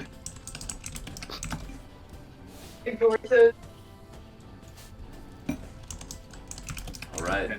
Now, Rory, because you've rolled a 15 Constitution, you are incredibly high. So, the next time you cast a spell, you can decide to twin that spell. And because you rolled so high, and this is your first time, you're not addicted yet. But do I feel better from my back pain? Yes, as a matter of fact, you feel better all over. Then I'll have a good night's sleep. As that happens, and the rest of you go to sleep, and the night befalls you, you can hear the fading sounds of dwarves, gnomes, even a few discontinent humans and guards mumbling about with the cashier. However, it is with these small fading noises that you go to sleep, and we take our bathroom break. Look, everyone's not gonna wake up from meditation, alright? I already fucking know, alright? Whatever. Yeah. Anyways, everybody ready? Yeet. As the morning draws in, through your still light meditation, you see a lot of things. Before you, Erland, inside of the throne of black ice, you see your feet, your knees set in meditative stance. And in front of you at the throne is the coiled, white, draconic body of an ancient white dragon. As you sit there, Erland, looking up, the dragon looks about, almost unable to see you. As your vision focuses in, Erland, you see scars that run across its arms. Brackish, deep red blood leaks out of areas, and you see other wounds are cauterized and burned. And then suddenly the dragon's eyes flash over your shoulder, looking back at you towards the entrance. Do you turn around to meet its gaze? Fuck it. As you turn around, you see somebody entering the throne of black ice. Ahead of you now is yourself. As you enter the throne, Orlas appears. Then Alistair, Rez, Larry, Glenn, and Rory. As you all stand forward, the white dragon pushes its feet out front, and as its mouth opens, your vision is assumed with white frost. and you are the first to wake up in the tavern. Oh boy, that shit God, we're gonna gets have to weirder and weirder. As he says that, Rory rolls over, and Aralas, you're awakened as well.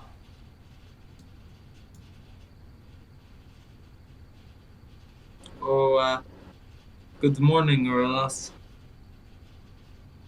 Good morning. You seem to be moving quite a bit tonight. I think it is this home away from home, body away from body, if you know what I mean.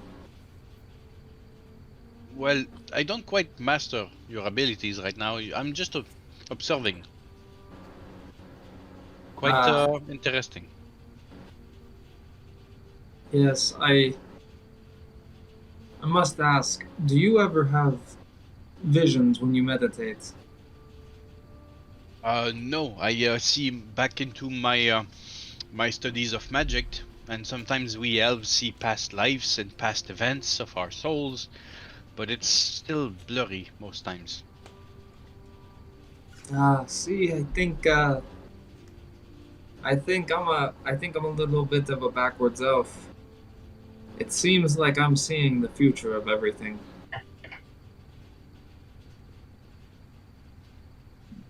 What number am I thinking of right now? You son of a bitch, that's not what I mean. Oh, okay. I'm just checking, observing. Rory rolls over. 4? Yes, sorry. That's the number. That's a good trick, Rory. You have to teach me that sometime. He's very wise. Go back to sleep, Rory. You're okay. There. Orlas, I do want to talk to you about a couple of the things I've seen that I haven't told anybody about. Sure. So, back when I was still in my own body at the Dwarven Valley, I saw when the king forced me to have a vision. I saw the Dale lands all green again, with a white dragon's tail flowing into the throne of black ice. And when I just meditated this evening, I saw that same dragon, I would assume, sitting on the throne, and the wavy navy enters the throne, and then the dragon spewed out white frost, and I woke up. That was the commotion that woke me up. So maybe the dragon is key to getting rid of this long winter. I think so, but then we have to fight it. I'm wondering, this white dragon, I don't know if it is the frost maiden, considering the land will have already been melted. Well, maybe with the future days and weeks, we'll get some more information about this dragon, if that is the future. But sometimes dreams can be dreams. We'll see. Yes, but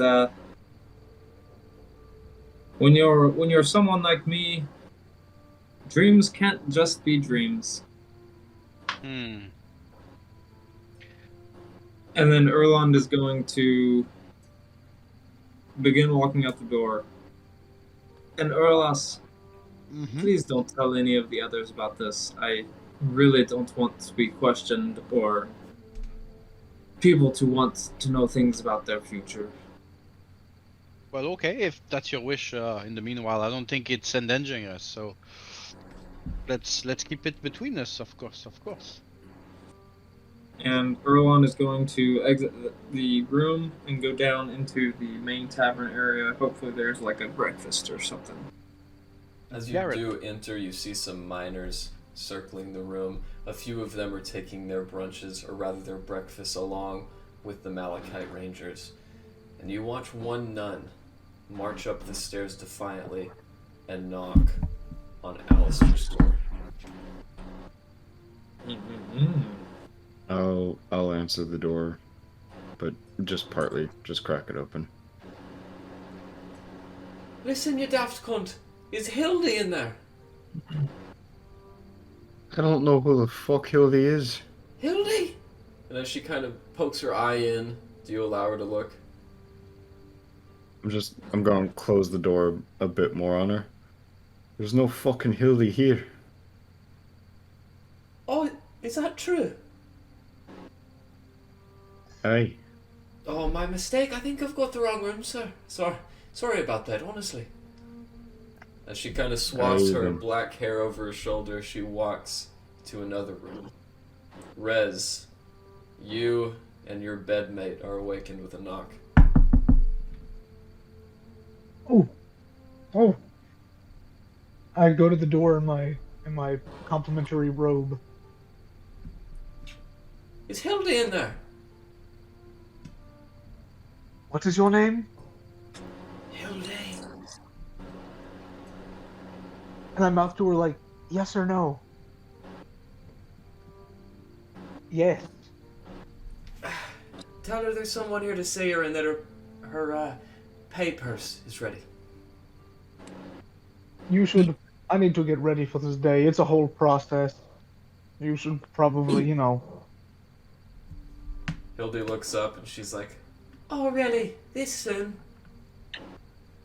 Yeah, okay. If we get it. Okay, come on. Hildy kind of looks over and she's like, well, thank you for the good night. Thank you. And I kiss her hand and push her out the door. As she puts on her stockings and heads out the door holding her shoes, Erland, you are seated properly and watch a strange, unfamiliar dwarf woman leave from inside Rez's room.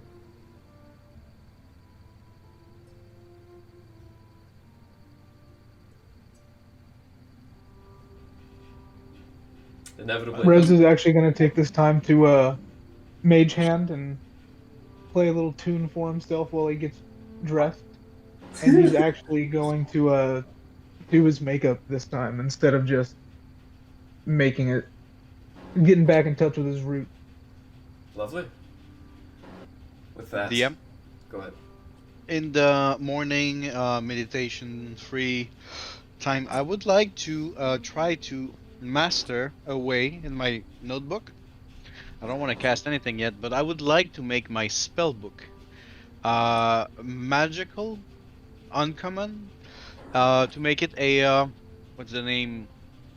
A water and fire resistant spell book, which is worth 150 gold. So I'm trying to master a way to cast the shield spell, and maybe add some ingredients towards that to achieve a spell book that would be resistant. Okay. At some point. Yeah. With your incense and previous attempts, I'm gonna say you can make me an Arcana check right now. Okay. And when you have the half the stuff or the knowledge, you can spend half the money sometimes. Of Makes course. sense. 19. And by the way, just retroactively, the lovely lady who slept with you last night was named Carlene. My mistake. Was named what? Carlene, the one who's with Rez. Then who the hell is Hildy? Hildy was the very overweight waitress. Nah, I think Hildy was in Rez's room. No. Lucille. No. Or last? What? Sorry, Lucille. Yeah, it was like Lucille or Yeah, something. Lucille, wasn't and then Hildy was a different girl. Yeah, you figured it. Garrett, you're muted. Yeah. Lucille was that woman. Okay. The one in Rez's room was Carlene, and Hildy is a entirely different waitress. Or less.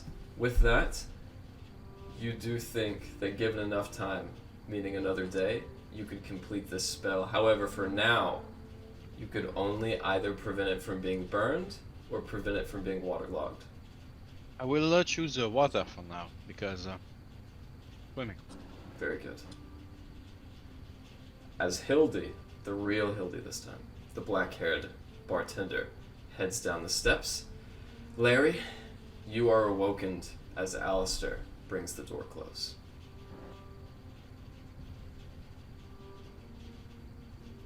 Well, Just I some guess I promotion. have to go out of bed to go find everybody. I don't really do much to get ready. All right. Shall we? As you head out the door along with Glenn, you guys see Erland is awaiting at the table with 3 large tin dishes.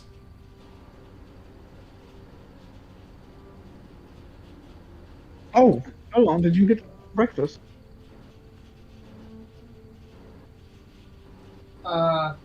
I guess. Well, what are you holding? Well, there's one here for me, and there's 2 there for someone else and someone else. Larry was here first, and who else was here? Me. I was second. Third. I was third. I actually think Glenn was walking down with Larry, so Glenn got that other one. I'm sorry. That's right. I'll go order some breakfast platter. As Glenn looks down and rubs his hands together, he picks up the dish, and as you guys see the lid being removed, inside is what the dwarves refer to as a hog in a hovel. It's a sausage link with bacon wrapped around it. Ooh! Um, I have to try me one of them. actually, Rose, why don't you just have this? Ooh. Ooh. That looks like a lot of meat.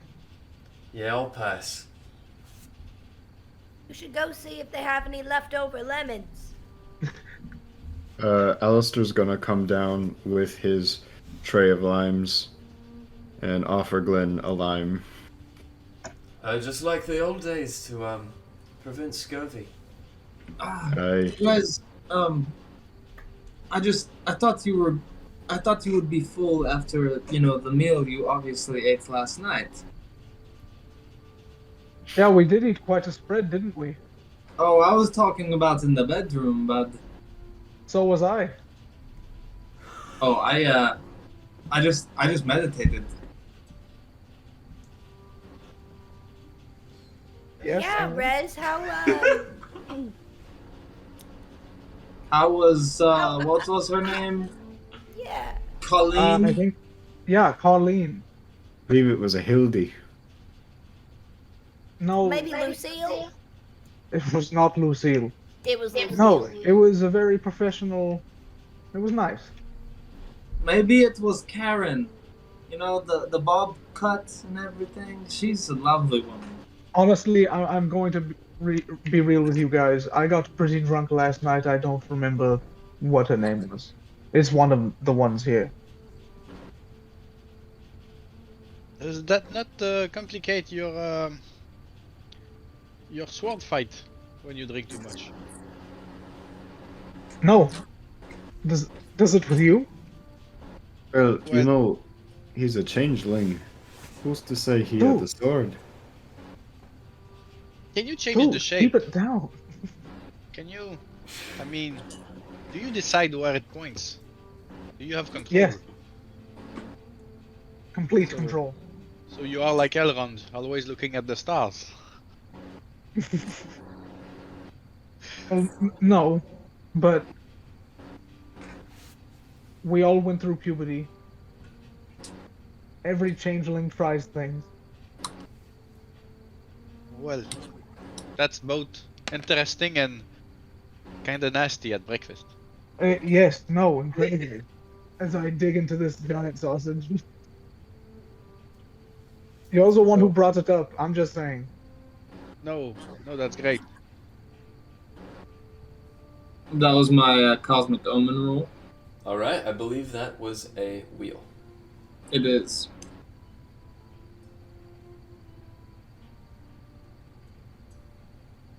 God, I'm getting low on oracle dust. I as we Oh, are actually, going, no, that's a woe. Sorry. I will need to find if we can 200 gold of amber stones. if we can find any on the way, but I don't want to slow us down today. What would that be for? Well, you know, I've got this spell in my book, and it's called Widogast's Vault of Embers, and it is like a bag of holding, but different, but similar. Oh, Yes, that but I sounds need pretty the cool. ember. It is. It is. It's another way to hide stuff, and you know, if we have treasure, the 200 gold is well invested. You know. You know, So, as speaking of that, sorry, uh, I've been meaning to tend to something, and I'm gonna take the wavy navy blue cloak that we all got, and I'm gonna stitch it and sew it into a nice satchel where the wavy navy is still on display on the outside of the satchel. And then I will use my 6th infusion, which is a second bag of holding infusion, and I'll make it a second bag of holding. There you go. At about this Good time, idea. you are reminded I of the I contents did of your wanna first add- bag of holding. I know. I want to ask Uh. Morales and Alistair. So, when you guys chased after that guy, did you catch up to him?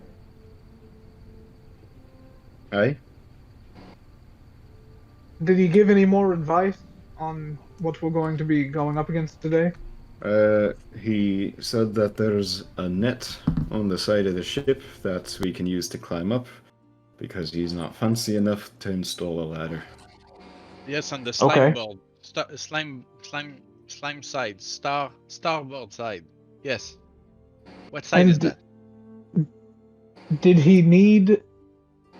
Did he ask you to grab anything of his while we was there? I don't really care, I was just going to take whatever I fancied. Gonna be honest, that's kind of what I was thinking too. Is the way he was talking about this ship makes it sound like there's a lot of cool shit on there. And if we can get past these ghost crew or I whatever did they are. I did learn why they mutinied. Oh, why is that? You know, maybe we could make some peace here. Apparently, they had a few demands he wasn't willing to meet, such as they wanted names. That's pretty basic. They wanted names and they wanted a home.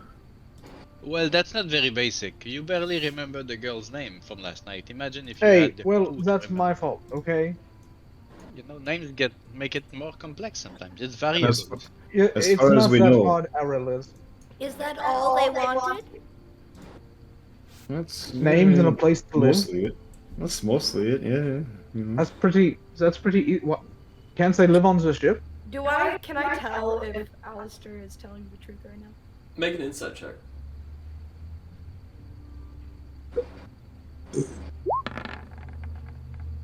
That seems pretty honest. Well, okay then. You know, I believe he told them that the ship was their home, and they didn't like that too well, so maybe we should Oh. dance around that answer. Okay, good to know. Good to know. So he Uh, said something that they will reappear. They also, some of them apparently wished to die. Oh. Oh, Glenn. Ah, Finally Glenn, you're woke up looking from right your as rain. Pass out last night. You enjoy that lime I gave you? Yeah, I love everything that we've done today. over Here, the have past another few lime. days. Where did you put the line? Dude, hang on, pause. For a second, I was like, Garrett, you're mastering this fucking blender. I'm pretty good. I'm pretty good. Go hard. I was like, what the I've been practicing. Welcome, Hello. Gavin. I'm so glad Sorry to for see letting it you. run. No. How are you feeling? Pretty decent right now, actually. Elon. Yeah, I took a bunch of medicine, fell asleep for a while, and now I'm here. Okay, so let's review the plan. We get in the kill ship. We get just out of reach of the cannons. Erland casts underwater breathing on all of us. We descend. We travel, we ascend, and right as we're about to break the surface, I cast Pass Without Trace, and then we climb aboard the ship. 7 steps. Easy peasy, lemon squeezy. I still haven't tried one of these lemons that you speak of. I got a Oh lime. well, he's got a lime, and that's like a really unripened lemon. Limes are Oh. better than lemons. Much Let better me, than lemons. Let me try a bite of that. I'd say Erlon I- might actually like go. lemons more than limes. Yeah. And I'm going Erlon's to- gonna take a bite and immediately wince up. Like, just Alice because is he's just never had bite. anything that's citrusy. It's I extremely was just sour. chomping into them. We teleported somewhere. Okay, right? yeah, that's fun, I guess. I eat mine skin and all. Are we off Hey, continent? Larry knows how Larry's to just do it. eating it like an apple. No, you're still in Northreach. You're Okay. in one of the dwarven cities that borders the Dawnstruck coast, known as Dungloras. Oh, We're okay, on that's literally good. like the opposite side of the continent now. Gotcha. Okay. As you guys sit there enjoying your breakfast, you notice Erland disappears and then reappears after a moment. Do I need to make a save? Nope. Okay. Not yet. Oh, I forgot. So are we ready Let's to, make a hologram? We're ready to go out. If we can get that Ember Stone before we go, maybe. If it's if Okay, we, yeah. I'll ask the innkeeper if there's any stone seller. As you look up, Hildy, the real Hildy this time, the bartender with black hair, looks across the granite countertop. Aye, if you lonesome bastards head down to the Seven Ways, beneath Greyvault Square, there will be a number of miners there who have any number of rupees and ruples for you. Well, thank you. Hey, Garrett, I have a question. Go ahead. Because I am not in my physical form, do I not have my star map with me? No, you do. Okay. It's a translucent variant, but you do have it. Okay, just making sure. Are you eating, Erland? You like eating breakfast with us? Mind your business. Just so curious as to how you work here. Does it like fall out onto your seat? Is it going through you? Like, where's it going? I'm going to really watch him as he takes this next bite. Holographic meatloaf, my friend. Erland eats the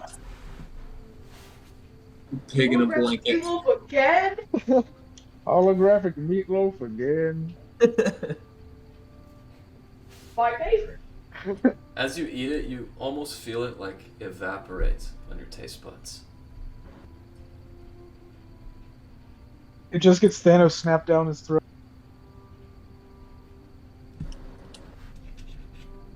So, what do they see? Is your mouth closed or open? I'm eating. Yeah, it just looks like Erland eating food. You know, he's still glowing with that aurora, that alternate colorway that you guys have come accustomed to over the past day. Well, 2 days now. However, This is Erland. Like what I just sent in no initiative chat. That's Erland at the moment while he's eating his food. Just so everybody knows. Is your current body malnourished? Have you technically not eaten for 2 days? Or does it, like, you know, teleport to your real body? Blame the logistics of everything that is your existence. Yeah. It could be good for smuggling things in to wherever you are. Well, you see, The the best way that I can explain what's going on here, right, is imagine your body as a tiny million atoms that aren't physically touching, right? So when you What's eat an atom? food, Next, you're gonna tell me about germs. imagine your body as a bunch of tiny little stars that make up your body, right? I don't. Okay. And you're eating food, and the stars move the food from your mouth to your stomach, out your booty. You know what I'm saying? So what's happening with Erlond is basically like the stars are moving the food among my nourishment system. I may not be physically here, but the food is nourishing my body to the stars. Did you learn this in Rah, weed rah, school? rah, rah, rah, was It's this a lot guy? of star talk. Forest So it's biology? like your Erland, body I'm is gonna be full honest. of. Whoo, right over my It's head. it's like your body is full of little sailors Little, uniting little themselves. seaman. Yeah, he's full of semen. Are Ah, our see, bodies made of no, little we've already stars? been over this. Whenever we get on that ship, we already know we're called Erland and his seamen. We know this. We know this. Yes, we I don't- thought I heard Erland is Speaking always of- dreaming, but if your version is Speaking better. of a ship, I Rebound. actually refer to you guys as Erland's seamen in third person. When I'm writing notes, I say, yes, Erland's seamen will be there. Who are you writing to? who do your you mom. you can write? You should write songs for Rez. He needs some inspiration now and then. I know, he got beat by a Okay. fish. Speaking, you just saw me win anyway. Speaking of a ship, I think we should go on our way. Agreed. Get some amber, see if we can. I guess you're right. And then we go rescue our ship and maybe loot a magical man. Is Alistair here? I'm here. Yeah, you're here. I gave you a He's line. always here. That's right, you gave me a line. When was the last time you did a mutiny? How long's it been since your last mutiny? It's been a while. Alright, so it's been a long I'll- while. I'll take the ropes then. A good mutiny on my fisherman Right. voyages. And you know what we know about the mutinous crew up there, right? You know what Yeah, their I've what their been terms here. were. Paying attention. Yep. Yeah, you got their terms. Alright, I believe in you. Let me handle it. Mm-hmm. Right. I'm going to focus on getting the ship in the bottle. I'm Yes. going to I'll focus distract. on... I'll distract the people on the main deck. I'll give people names. I'm good at that. I'll Hey, get to Larry, you'd stabbing. be good at that. Yes, I you and will, me go topside. Larry and I will go to the top deck and distract everyone, and then everyone else sneak into a lower deck. Yeah, that Oh. will be a great plan, but if you don't fucking listen, you'll all die underwater, so, you know... I'm gonna go for the ships in the bottle. The rest of you. Okay, Alistair, you don't get water breathing. Anybody else want to interrupt? Okay, I lead down the water. I swim, you know, I do my little sea elf thing. And then I make sure everybody gets out of the water without dying, okay? Because if I lose one of you fuckers, you dead. You have to stay 90 feet within me while we underwater, or else you not breathe. I'm pretty sure that's just the initial casting rank. I don't know how these rules work. So what do you guys think I should be doing on the boat? Do you want us to go to the how do you call that, the boat's basement? Is that where I go?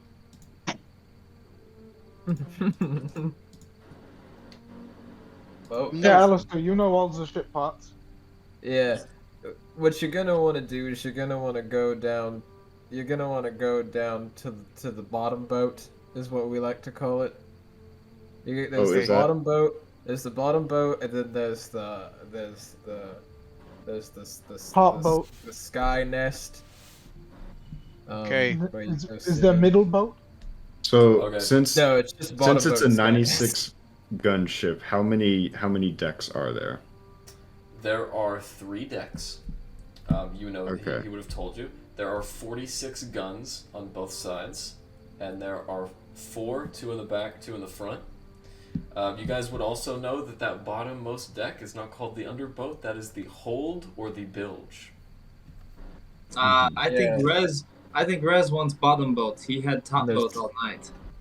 There's Porf and Starboard. Yes. Yes, yes. You guys would No, also but- know that at the bottom of the hold, in front of the bilge and before the capstan, is an area called the keel that you guys might be able to sneak into the bottom of the ship from, but you'd have to do that underwater.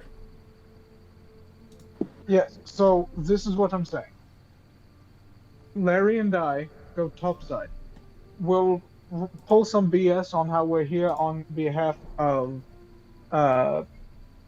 whatever his name is, and we will say like, oh, you want a name? Bam, you're Joe. You want a name? Bam, you're Craig. We will just go down the list. We will go down the list. Where do you want your home to be? Where do you want your home to be? We'll Yeah. pull all this. We'll do a list. We'll You distract. get a them home. topside. You get a home. You get a home. Exactly. And Everyone- hopefully everyone will come up to the top and be like, oh, we're getting names now? Yeah. We're getting names? This is awesome. This is awesome. And then I'll play Yeah. a tune and be like, you'll get names. And it'll be Yeah, a quickly. whole thing. Quickly, everyone to the Like boat Halfling roof. Winfrey. Yes, I've heard of her. Yes, a magical elf. And, and then that will give you guys plenty of distraction below. And then when you're done getting everything and looting and finding fun goodies, Aralis, once you all are off the boat, you message Larry and I, and we will also leave. So, quick question. Does Erlon stay in the water and wait for you guys to come back, and then we water breathe again to go get back to the kill boat, or? Erland, I'm gonna shoot the shit real with you right now. We need you on that boat in case shit goes sideways.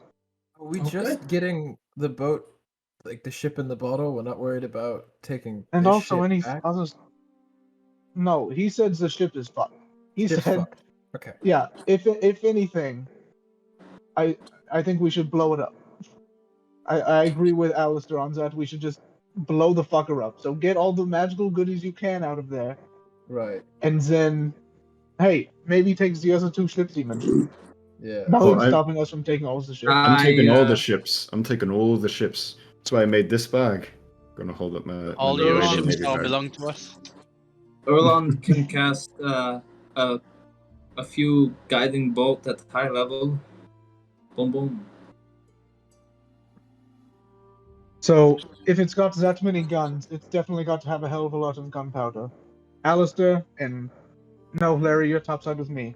Alistair, I believe in your capabilities. We've seen you do some incredible shit. I can blow that sucker up. Okay, I Do you think think, do we all we- have to agree on the plan.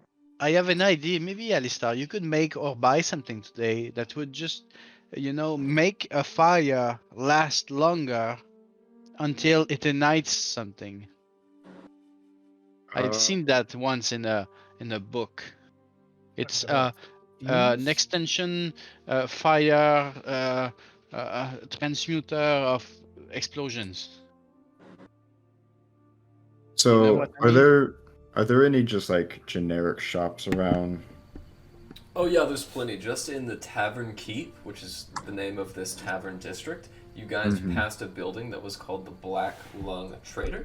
There is, of course, the Sweat Lodge, where, Glenn, you bought your fishing pole at, and that's deep within the 7 ways. I will go to the Black Lung Trader. Alright, as Alistair gets up off the breakfast table and staunchly walks out into the morning light of the city. It's a little bit hotter today, approximately 80 degrees. And as you walk over to the Black Lung Trader, you can see it's mostly vacant. There are 2 rams that are actually stuck and tied around the harness to 2 posts that stick outside. And there's a very elderly dwarven woman who's smacking a rug on the stoop as she looks up at you. Well, hello, come on in. You here to buy? I am here to spend some coin if you have what I'm looking for. Well, alright then, just this way, mister. And as she kind of walks in, she keeps her elbows at her hips and holds her hands very daintily.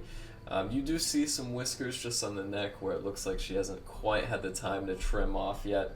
And as she walks in, she puts her greasy slop of brownish black hair into a big bow and takes her glasses up, connecting them together in the center.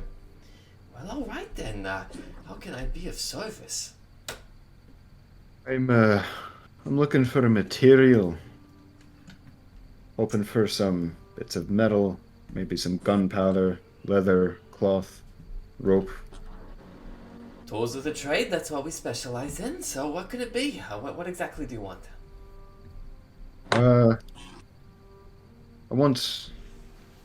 I want a bit of everything. A bit of a bunch of materials in bulk.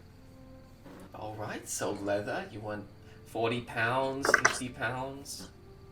Let's start at 20 pounds of leather, metal, gunpowder, 50 feet of rope, and 50 pounds of cloth.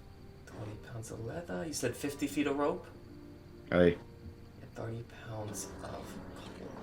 All right, well, the rope's real cheap. I'll give that to you for about a silver. The leather's a little bit more expensive, dear. That's going to run you about 30 gold with the cotton together. So, altogether, I'd say 31 gold pieces will do it. I'll pull out a platinum piece. Will this do it for you? That's worth 10 gold. So 21 more gold. And this'll be my bad. I'm gonna give her 3 platinum. very nice. Getting closer all the time. I don't like her. All right, I'm gonna give her. So how much is the total? So the total is 31 gold pieces. You've given her 30.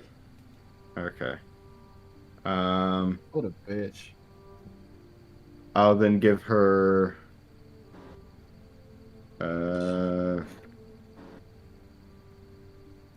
Yeah, I'll give her a gold piece. Well, very nice. I'll get my business partner to fetch it out of the back. Oh, Canute! And as she slaps her hands together, you guys sit in silence for about 5 minutes. And from around the corner of the shack, you see this huge, lumbering, furred bear. As it walks on its hind legs, it slops over on all fours.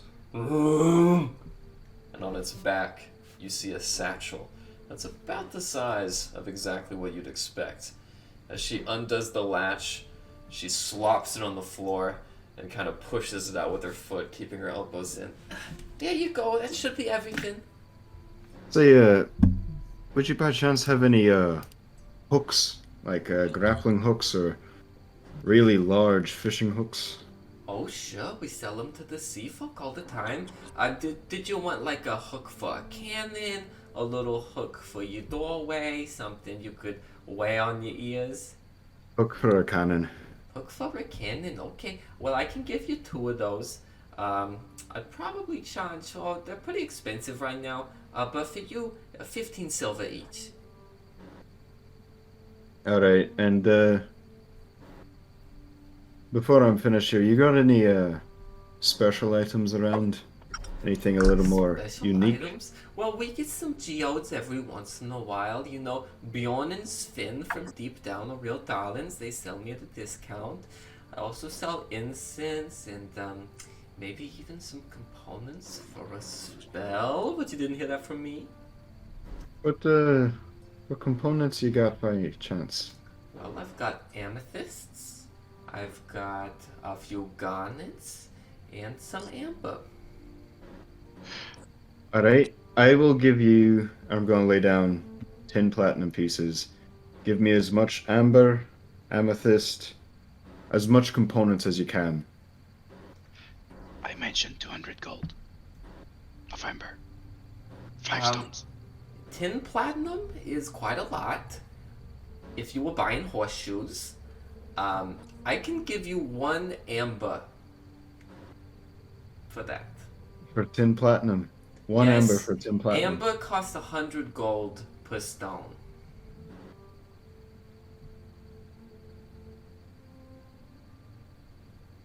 Yeah. Alright, Not worth it. how much amber did you need? 200 gold, 5 stones. 5 stones. It's actually just 2 stones. 2 stones. All right, I'm gonna give. I'm gonna give. I'm gonna give 26 platinum. I'm gonna ask for 2 stones of amber, and however many other components I can get with the remaining 6 platinum. Okay, so I could give you 2.5 ambers, or I could give you 2 ambers and 3 amethysts. I'll do 2 ambers and 3 amethysts. Okay. She actually wraps this herself, stuffing in a little cloth and tying the bag tight. This is a very thin tan leather. She slides it across, putting the coins in her magical purse and snapping it closed with 2 whale bones. Thank you for doing business. May I ask your name, sir? Captain Davies. Oh, nice to meet you, Captain. I'm Berlyle, and this is my friend Canute. It's been a pleasure doing business with you. You too, Sugar. Come back if you need anything. I will. I'm gonna go back. I'm gonna sit down across from Arelis and just staring at him. Arelis, Do I have some food on my face? we're friends, are we not? Of course. I'm gonna All reach the in. fighting we've done, I think we are. Gonna reach into my new bag. I don't say I never do nothing for you. I'm gonna set down 2 amethysts in front of him. Oh, well, amethysts are nice, but I need Or, amber. not amethyst, amber. I'm gonna set down 2 amber. Oh, that's even better. I need 3 little more to make it work.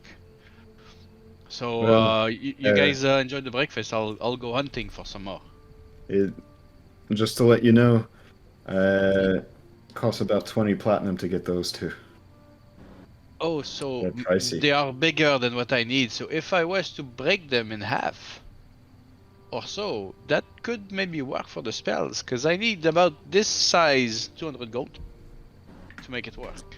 What So- do you think, good DM? If I'm not mistaken, you need 200 gold's worth of amber. According to the player's handbook, a gemstone of amber costs 100 gold. So you do have the requirements for the spell. Works with me. If it's worded 5 amber, that's a little weird. You have enough. That is, well, I have the money. Do you need the money? I mean, it did kind of drain me quite a bit. I've maybe spent too much on drinking these past few days. I'll give you 20 platinum. Oh, It's thank you. it's what I needed. So this is great. Thank you. I had some bacon in the meanwhile, so it's all good. Thank you very kindly. And if we are not in too much of a rush, I was hoping, using the grapple and the 50 feet of rope, I could take one of my old flintlock pistols I don't use anymore and fashion a bit of a grapple gun. So the flintlock is not quite large enough to fit the grapple. Keep in mind it would have to fix in and fire out. I would say you can use your. I would say you can use your arcane cannon or your arquebus. I was thinking like taking some of the metal and making like a large canister that slides into the front of the flintlock, and it all loads in there, and then the gunpowder is stored in the flintlock to propel it out. Sure. So you're gonna widen the barrel. Go ahead and make me Yeah. a tinker's check. All right. So intelligence plus this is gonna be +3. Yeah. And without an active forge, it might take you a little while. I'll use heat metal. Okay. With your natural 20, in an hour, you guys watch as Alistair breaks out his new creation and disturbs all of the patrons in the bar in doing so. We should get going. Yes, in a minute, and I'll run in a corner, and I'll start ritual casting. All right. Yeah. As you go up in that small library-like room in the northwest corner of the Knackered Nun, you get it going, and with your Arcana check, you enchant your spellbook or whatever you're. No, trying to it's work on. the ember stuff. I don't think there's a check for it. There's not. You have the necessary requirements. This is great. 500 pounds. So I'm gonna take a any kind of Oh. fucking napkin, and I'm gonna put some food in there that's gonna stay for a couple of days, and I'm gonna just throw it in there, just to see if it works. As you wait a minute in bated anticipation, you watch as the amber-like prism consumes the object and seems to retain it. Ready?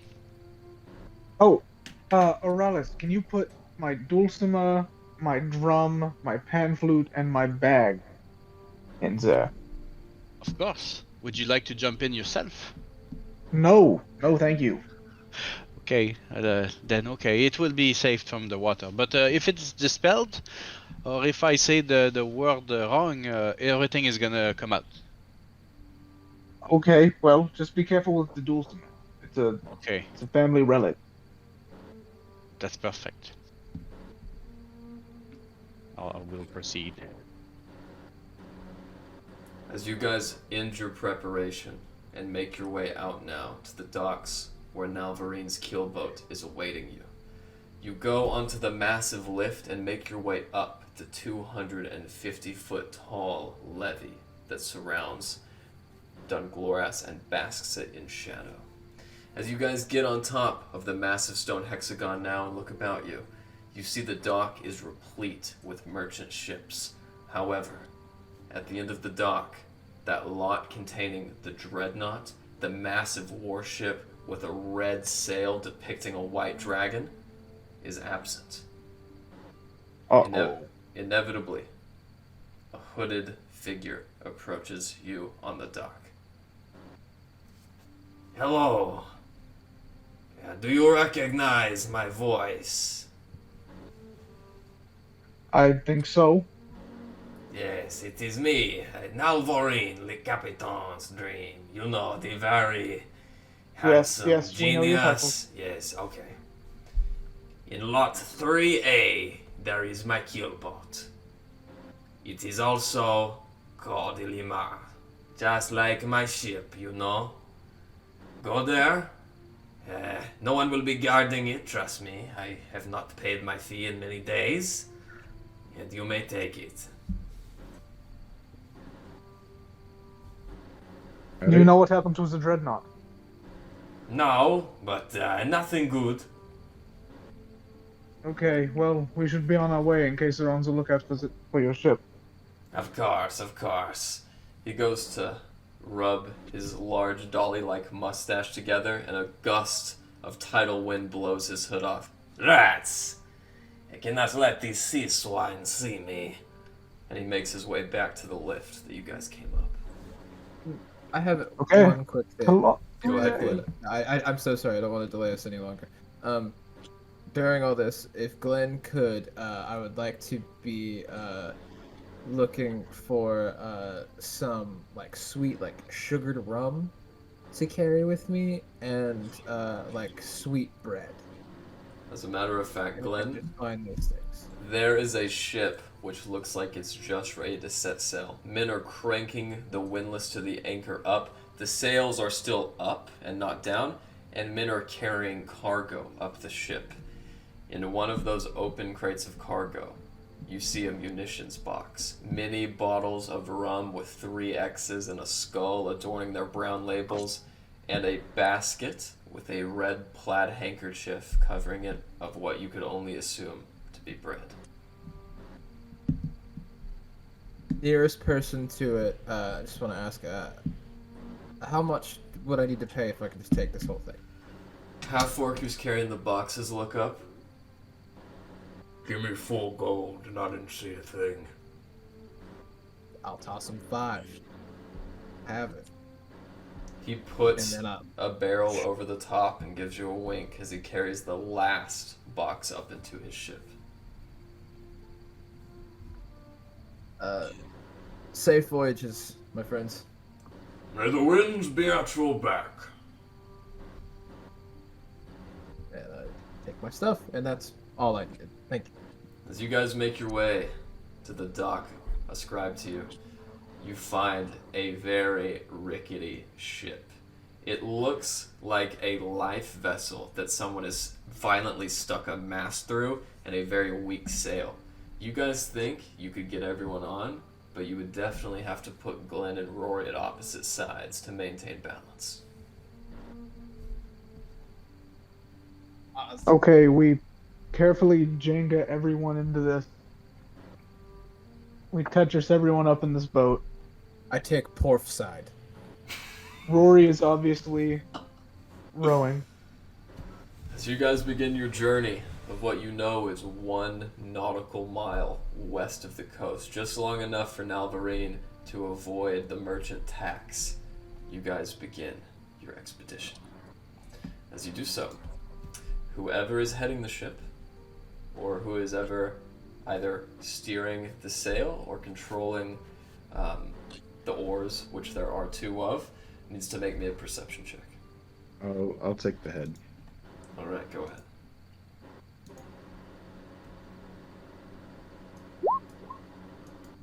Alright. As you guys begin sailing, Alistair doesn't quite see it over Rory, but inevitably, the large 200-foot-long ship belonging to Nalvorin, the Ilimas, is before you, written in an elvish script that lights in a cyan blue. Everybody else, except for Alistair, roll me a perception check. Absolutely.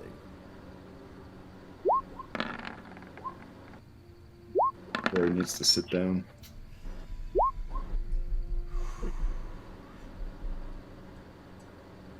No. Or less. I apologize. Here we go.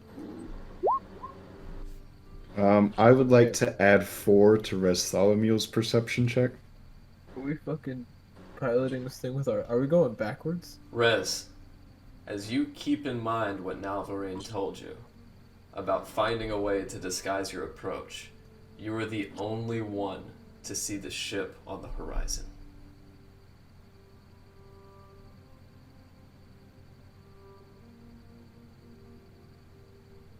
Yep. Goodbye.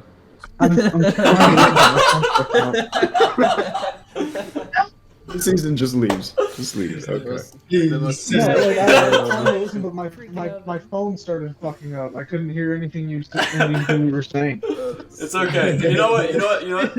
5-minute break. 5-minute break. Let's recap. So funny. That was That was really the funny. highlight of the session right there. Like, what the... Alright, welcome back. So, as you guys begin sailing westward now across the seas, Rez, keeping in mind what Nalvorin told you about attempting to disguise your approach, you are the only one aboard the ship who sees the sailing ship, the massive warship Ilimas on the horizon. Stop the boat. Stop the boat right now. There it is. Drop anchor. Hearing Rez, I'm Glenn. going to yell out to drop anchor. There is no anchor. Glenn, marine layer, Back right row, now. back Raise row, the back sails. row. Sure, yeah. Channel Divinity Marine Layer. As you guys do Okay. so, a massive cloud Now, of fog. let's get Before he casts it, I would Let's slap get- his face because we need to go underwater for now. No, we need to go. Let's get a little closer. Maybe sail for another 100 feet. Erlon cast underwater breathing now, and then we sail for 100 feet. We keep the boat going, and we jump down. And then people will be like, "Oh, what's that boat?" I will go ahead and cast water breathing. The thing is, we all need to be within 90 feet. I think we're all within 90 feet. Yeah, I don't think this boat's that big. And you guys can also see now, even with the sails taken up and the oars Oh, stopped, 30 feet. you guys are listing about 500 feet away from the ship now. Okay, yeah, let's jump. Let's go under. Alrighty. After, follow me, boys, and Larry, and Rory. Is the Elrond still glowing? Like a fucking fish that glows in the water? Faintly, he is emitting some iridescent light. However, with Glenn's lovely marine layer, you guys will be unspotted. Yeah. Also, just a little thing to note. Due to my my paladin oath, me and any creatures of my choice within 10 feet of me can ignore penalties on movement or attacks while underwater. So we can Oh, just fucking go as usual. Let's just march our way over there. Alright, as you guys begin swimming, you guys will make it about 400 feet before you need to make a decision. As you're about 100 feet behind now, do you guys approach the ship on its port or starboard side? What side was the net on? Erland would like to approach the very underside of the ship to try and find. Wasn't there like a hidden entrance? There is on these ships, as Alistair informed you at the dinner table, there is what is called a keel, which is an underground, or basically a bottom hatch, which might give you access to the bottommost deck. Everybody remembers the plan. Once we get within the next 50 feet, I'll cast that right now. Because we're pretty close to the ship. Keep in mind... I'm gonna cast... Oh, go ahead. Keep in mind we can't talk underwater. I was going to say that, but you can. If you can talk, it kind of makes it out and mumbles if you can breathe it. Huh? Yeah, as the Okay, bubbles so pop, I you can cast- hear. I cast Pass Without Trace. Everyone gets a +10 to their stealth checks. And... Okay, so Larry and I are going to go top side. Alistair, which side of the ship was the net on? It was starboard, wasn't it? Did he say specifically what side? He did. Make an intelligence He did say saving. starboard, but I have no clue where starboard is on my own. Did you say intelligence save? Yes. See if you can remember what he said. Aralas seems to remember and told you it was starboard. It's starboard, but where is starboard? Who am I? And you remember that it is starboard as well. Alright, starboard side. Gonna point it out. It is the right side of the ship. Who's gonna Okay. say Rez? Could you care to tell us Okay. where the starboard is? Larry and I, you and me, we're gonna go up there. As the rest of you find the keel, and we will, meet up. Or, you guys will get out, send me a signal when you guys are done getting everything that's needed and prepping the ship to explode. And Larry and I will get out of there. 3, 2, 1, break. As you guys part ways, Okay. Erland taking the lead to the keel, you watch as Larry and Rez begin to go upright. Do you guys breach the water? Hey, maybe Rory could stay just on the side of the net, just to cover our exit, Okay, Larry and Rez, you guys are about 25 feet away from the party now as they approach the midsection. As you guys break away and breach the surface tension of the water, you guys have passed without a trace. You do not need to make a stealth check. As you guys look around, it seems to be a very brilliant ship. Yellow-stained oak that separates the different decks. You guys see a luxurious aft castle from which light and gleaming arcanic energies flow. Around you, Rez and Larry, you see these small glowing orbs that seem to just orbit the ship. The size of a dime each, very small and distal, and of course the net that Nalvorin promised you would be there. Okay, we're gonna start climbing. Larry, you remember what we talked about? Yes. Let me take the lead and you just follow my lead. You're very good at that. Okay. Larry, your scaled claws give you a lot of traction, and as you guys pull yourselves up, Rez, you feel your foot slip at the very top, though you still have the nice hand brace. Give me a dexterity saving throw at advantage. Alright. As you guys pull yourselves up and are scanning your eyes over the ship now, you see no one. No one in the crow's nest.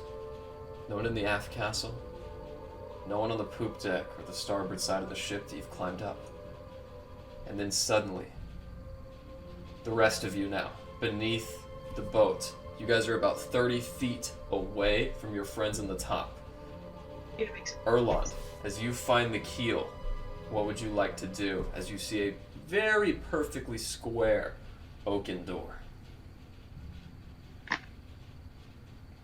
Erlon is going to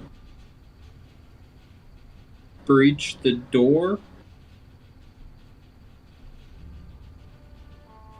Okay. So how are you going to accomplish that? I'm assuming it's just like a hatch. Yeah, it is a hatch that opens out, so for you, you'd push it up. I would love to just get as much swimming speed as I can, which I think being a sea elf, it's 30. My swim speed matches my regular. That's right. So I'd love to just kind of pop through that hole, like at full force, and just try and push through it, and it close right behind me. All right, make an athletics check.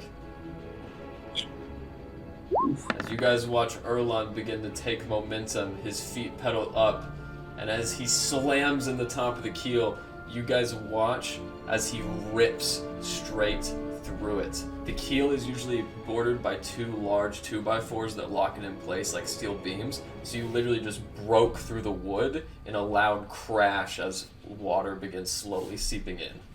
That's awesome. Yeah, love that. Now it's on a timer. As you guys below hear a sound, Rez and Larry, you look around as humanoids begin to take form. Blue bodies, much like Erlon's, begin to manifest.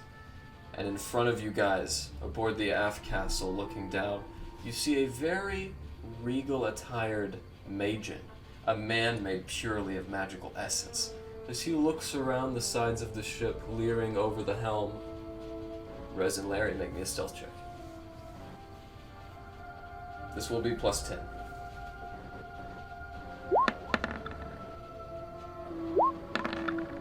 Alright. As you guys barely hide under the wall with this veil of shadow protecting you, no one is the wiser. Not the helmsman that you saw appear, nor the man at the crow's nest, nor the 3 sailors, which you now see gather up the top as they begin to look about the ship. As that happens, the rest of you saw Erlon go up, and Erlon, do you complete your journey and just go all the way inside? I would, and once I'm inside, I'd like to cast Locate Object. Okay. As you do so, what are the rest of you doing? I'm following it. I'm Alright. following Erlon. They're climbing into the ship. Alistair, Glenn, and Rodas. As you guys follow up, And I'm going to describe a boat in a bottle. I'm just going to think of that to Right. locate. as you do so, you sense located in the aft castle, which is approximately 3 stories, 3 decks above you, you sense 3 glowing objects on a mantle place that's facing the port wall. And Alistair, has Alistair made it up there yet, or am I the only one? Alistair has. However, and by the way, did you guys specify that Rory should wait on the ship? I believe so. I think so too. I think Wait, we said she wait. was gonna wait, like, She's by waiting the, somewhere. waiting by the bottom of the net in case things go south. Then that's where she is. Alright. In the meantime, the rest of you, what are you doing? Alistair, I believe the boats that we're looking for is 3 stories above us, near the captain's quarters. I got an idea. Seeing how the ship is sinking, we got a lot of ground to cover. I might be able to go around from the side. I'm going to flash my grapple gun. I might be able to pull myself up from the outside, get right in there, while you lot strip the rest of the ship, get everything good. What do you Sounds say? good. I can check this level and the level above me, and if you and Rez and Larry can check the top 2 levels, I think we can knock it out. I'm gonna dive back into the water and swim around to the backside of the ship, and I want to fire my grapple up onto... As soon as he jumps out, Erlon is going to make an investigation check on the... Oh my god. Okay, so you guys have to go up another flight of stairs just to get to a porthole that opens out into open air. As you get into the armory level, Alistair, you look around and you notice these cannons protruding from the walls. As you stick out and fire your grappling hook up, it catches on a top rafter. As it sinks into the side of the railing, Rez and Larry, you see this too. And Rez and Larry, you also see, climbing down from the crow's nest, is one of the Majin. He walks over to the captain, or the man at least who's sitting at the helm, and whispers something. Rez I and jump Larry- out. Okay. As you guys jump out, you're in the bottom deck. You can see up the stairs where the helm is. Hello! How are you all doing today? We are humble negotiators. We seek to parley with the captain. We heard you have some requests. Yes. I will say, We are here to fulfill them. really quickly, just a moment here, as I get everybody's token out. Oh no. Uh-oh, there's a And map. place of this them bit. Oh, gingerly no. on the friendship scale. Rez, roll me a perception, or a persuasion check, and Larry, you do the same. Oh no. Oh no. Oh, can I? Oh, why did I do 2? Can I? Is there anything I can add to that?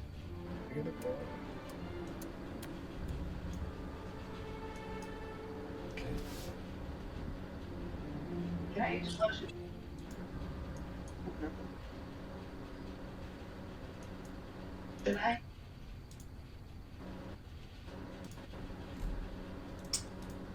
As you look down, or up rather, the helmsman motions. Yes, that would be most appropriate. You there. What is your name? As 2 humanoids suddenly manifest right behind you, Larry. My name's Larry. Larry. Take her to the bottom floors. Lock her next to the keel. Well, you see, I don't really think that's necessary. Oh, because she's my assistant. I'm his associate. I'm actually just here to help. So. Spies of the Creator, no doubt. And you, sir? Oh, yes, my name is Bartholomew. As the guards take you by the shoulder, they begin marching you in front. Where the helmsman is looking over, there's a doorway that magically opens as you're led inside, Larry. Do you resist?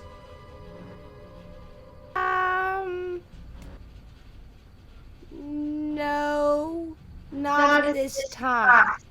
As you're led inside the crew quarters, the rest of you, Alistair, Aralas, and Erlon. Alistair, the hook is landed, and as far as you know, no one is aware. I'm gonna be climbing towards the captain's quarters. What do you mean? Alright. As you begin hoisting your way up, the other one looks down at you. So, Mr. Rez, Yes. that would not be your keel boat, would it? Ooh, which one? I don't. Do not worry. Alistair, Erland, and Erlas. As you guys are busying yourselves, and Alistair, are you going to begin hoisting yourself up the rope? I'm making my way to the captain's cabin. From the poop cabin, you see 2 large, arcanic plumes of smoke. They shake the walls and deafen you all for a second. Simultaneously, Rez, the helmsman, looks down at you. And what is your purpose here? Well, you see, I was sent on behalf of the Creator. I know you have to call him that. That's so. But yes, we were sent here on behalf of him to negotiate. You know, he really likes this ship, and he wants to make things work between you guys. So I am here to listen to your demands. One of which was I heard you needed names, and they're just calling you as a helmsman. I am one of many. No, you strike me as a Philip. You strike me as Captain Philip. Or Kevin.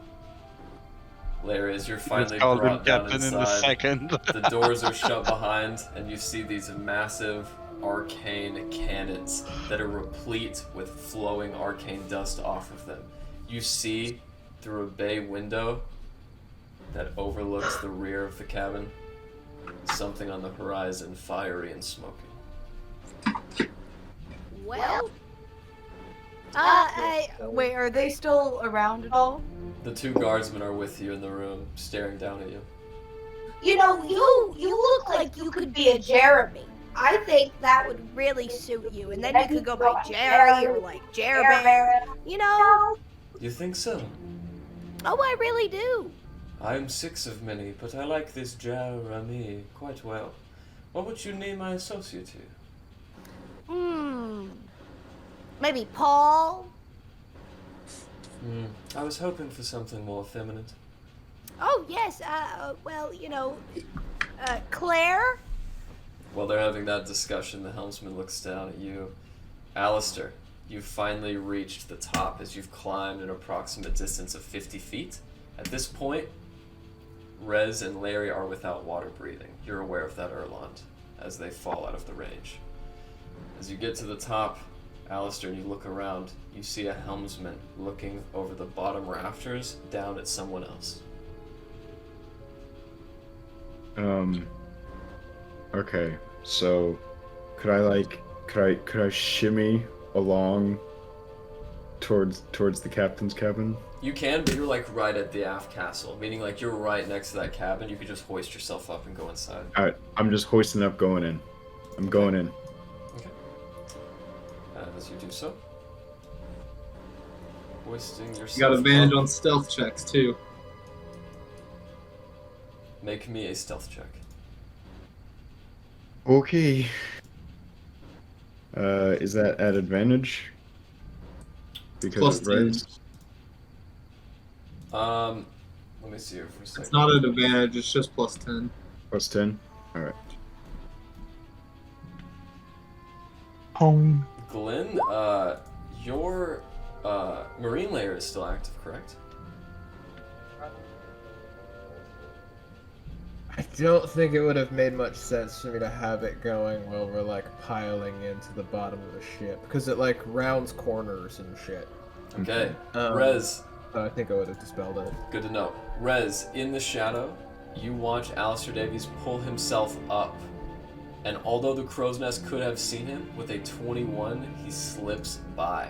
As you rush past the helm, you find the double doors leading to the aft castle, Alistair. Ralas, Erland, and Glenn, are you guys still chilling down there in the armament bay? No, I think we can look I'm I gonna would go up say- to the next floor and search that one for magical Yes, items. let's go. The next Let's go. floor. Let's go. Glenn Okay. is also searching. I'm gonna stay down low where I'm at right now, but with Glenn and his knowledge of like being on ships and like transport and like fishing and shit like that, I think that he would have some knowledge of like smuggling hiding spots, like getting shit past like customs in various places. Sure. So, Glenn is gonna be like looking in like the like support beams and shit like up top for like hidden compartments and like false barrel tops, like trying like find like little secret hidden shit that might be in the boat. Very nice, Glenn. Make me a investigation check and go ahead and Absolutely. add your proficiency to it if you don't already. Okay, sweet. I don't. Should I go ahead and make an investigation on the next floor? Yeah. Oh, So no. on the next floor, I'll just tell you, Erland, as you go up, Right. you guys have left the armament bay and you're now on a floor where the kitchen is kept. There's large dining halls, and above you, there's a vent where you can actually look up and see the sunlight coming through from the top deck. I'm just gonna do an investigation to see if there's anything in there. All right, Glenn. Magical. I'll follow Erland to make sure everything is great. To your surprise, Glenn, you don't find any stowaway magic or hidden items. However, you do find something. In those plainly marked barrels that are sitting around the keel, you find where all of this ship's gunpowder is stored. 20 shit. barrels in total. Oh wow. Oh fuck, and I'm the only one here. Okay. I'm coming back down. Okay. Okay, And there's a sweet. number of other things you do find. For instance, the produce and the hay and the dried goods are kept in the north side of the keel deck.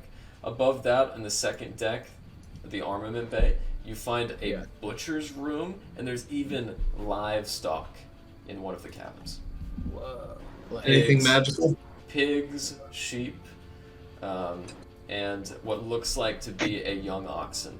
But nothing magical on these floors yet. wow. Okay. Cool. Erlond is just going to go back down to the bottom deck and wait, because that was the plan. All right. On the armament deck, the keel deck, or there's actually a second deck in between. I was gonna go back down to where like the hole was busted out. Okay, the keel deck, very bottom. Gotcha. Glenn and Erland are there. Aralas, what are you doing? I'm following Erland. Okay. Very nice.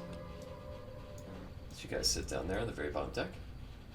Fellas, I found the gunpowder. If the plan is still to torch this thing. Also, there's animals on board. I don't know if that makes a moral quandary for all of you guys. As the pescatarian of the group, I just want to say that it has nothing to do with a connection to nature and respect for animals. So that's a whole Hey, separate thing. I totally agree with where you're coming from. I also have a slight respect for animals, but No, I was specifically saying that that's not why I'm a pescatarian. But I get what you're saying. I was just going to say, sometimes shit hits the fan, man. It is an oxen. That's pretty sweet. I don't know how I get the oxen off this ship when Right. we plan to blow it up. Rory, we should have had Rory come. Rory couldn't have carried it. Stuffed it down the keel hole. Alright, well, hopefully Alistair finds the ship and we can just get out of here in a hurry. Be done with it. Oh, I forgot we're here for like a whole new boat. Alistair, as you pull yourself up and enter the aft cabin now, you find yourself in a very luxurious room. A purple carpet on the ground, which precedes a hickory writing desk. In front of you as well, you see what looks like writing utensils, parchment, and all of you now should be looking at a screen where your respective tokens are. Yep. Alistair, Gang, dude, this map looks awesome. you see a few things that really strike your interest. On the west side of the room, Alistair, 3 massive bottles. Not like a typical ship in the bottle. These are about the size of a gallon jug. And you can see the 3 ships. The Wave's Crest on the left. The Ashen Wreath. And on the right, the one that Nalvorin said was his favorite. The Loose Lips. But something else draws your attention, Alistair. On the writing desk is a celestial mage hand that is busy writing a note. I'm gonna read the note. Just kind of like peek over, see what it's writing. As you read the note, Captain's log, day 6. The usurper has yet to return. His wicked deeds are unmatched, but it seems as though a disturbance has stricken off the port. And then the note stops. The quill drops. And I think 2 that's just the feet whole way. stand up. Arms outstretched, fingers on the hand, and the hand begins to grow and grow and grow. Rez, now with you. So, let us say for a second that I accept this notion, and that perhaps you are here on good pretenses. Why should I accept the risk instead of ordering my fellows here to kill you? Well, you know, at the moment, there are a lot of moving parts. Like, for instance, I may know some crucial information about something you might want to know, and if you kill me, that might not go well. Because then you wouldn't have that information, would you? Well, perhaps I should bestow some information to you that I would like you to know. I Very tire well. of this existence, this plane, this occupation. I wish to be met in combat and put to a fair end. Will you oblige me in my desire? Oh, me? Like me personally? Yes. Woof.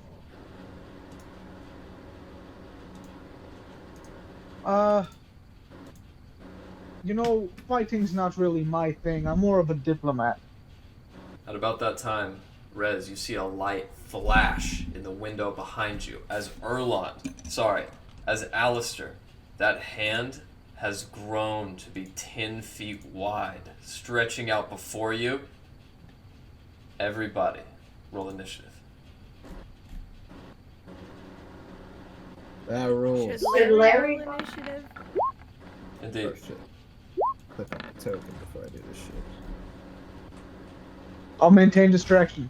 Alistair, do your thing. I'm good. I'm good. Focus on your tasks. Everyone, stay Alistair, calm. focus on your task. I am doing my task. Oh, my Okay. God. I'm literally right here where I'm supposed to be. Yes. Keep doing your job. Everyone Mister, I stay see on the target. boat, but I'm gonna look at the hand. I wanted to know what it was writing. You could have grabbed the bottles first, at least. I'm gonna be fine. Yeah, watch. That hand's about to destroy all of them. And then 3 ships are just gonna pop out of nowhere. Rez, what did you roll? I rolled an 11. Okay, Oralis? Yes. Alright.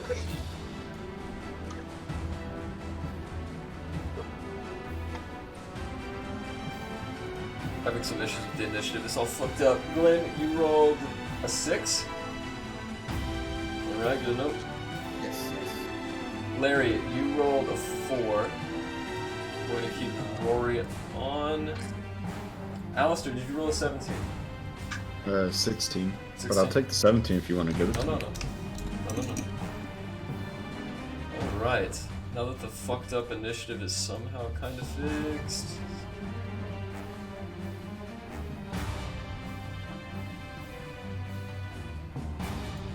Glad we didn't roll so good. Alright. Alistair, it is your turn at the top of the initiative. What would you like to do? Big old hand in front of me. That's right. It's floating Uh, around. Let me double check something.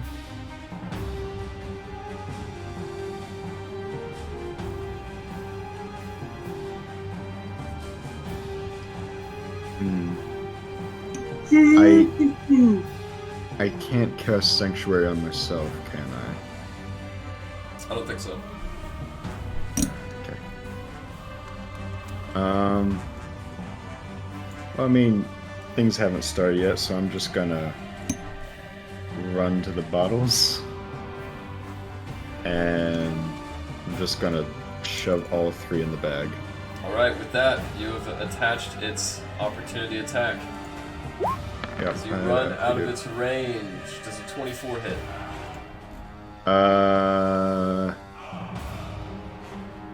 Yes, even with shield that will hit. Alright, with a huge mighty thwack, Alistair, you are knocked to the port side of the room where you stand now and incur 24 force damage as it flicks you. That's fine. I'm fine. Do we hear a smack in the air? No.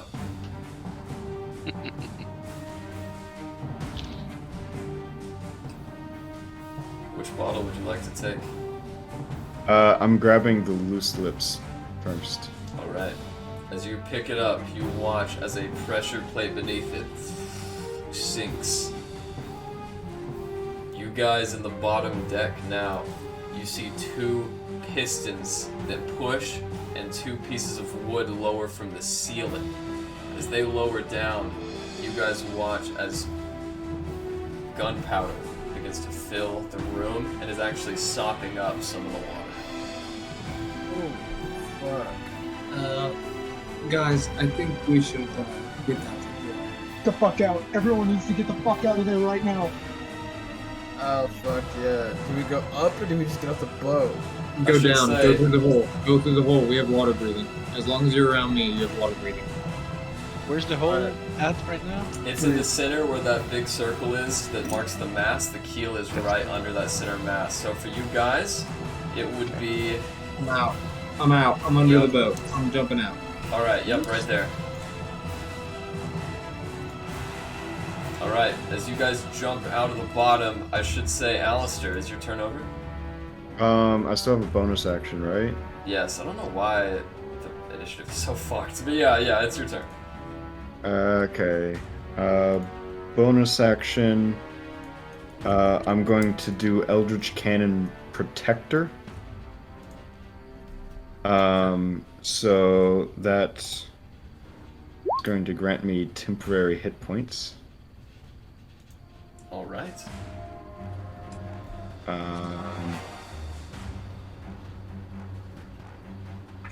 1d8 plus intelligence modifier. So that'll be 5 plus 4, so that's 9 temporary hit points. Alright. Will that end your turn? Yeah. Up next, Erland. What would you like to do now that you and all the other guys, I will say, are out at the bottom of the boat? You do know that Rory's waiting for you in one of the overturned lifeboats on the starboard side. Which is the right side, correct? That's correct. I'll drag you guys there if that's where you wish to go. Cool, yeah. I'm gonna go over there. And while I'm there, I'm going to...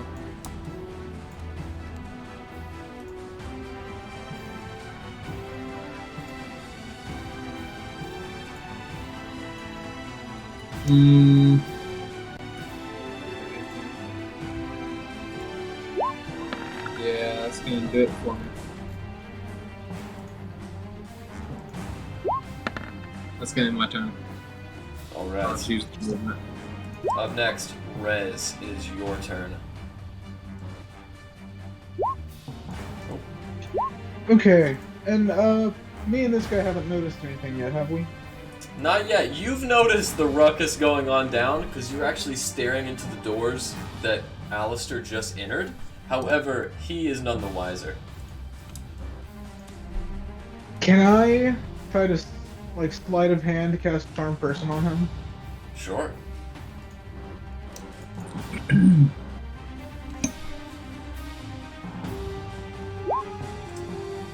I roll a sleight of hand check on that? I'll say you don't need to. He's not really paying too much attention.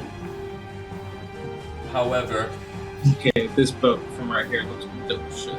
however, he did roll a natural 20. Damn. I'll cutting words it. Alright. As you say your Hey, cutting words. you seem very friendly today. No, you seem like you're in a very agreeable mood.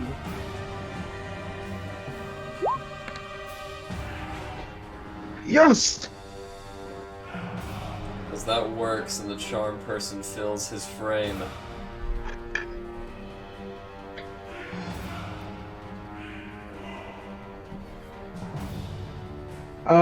Yeah, and then I'm just gonna try to keep him distracted.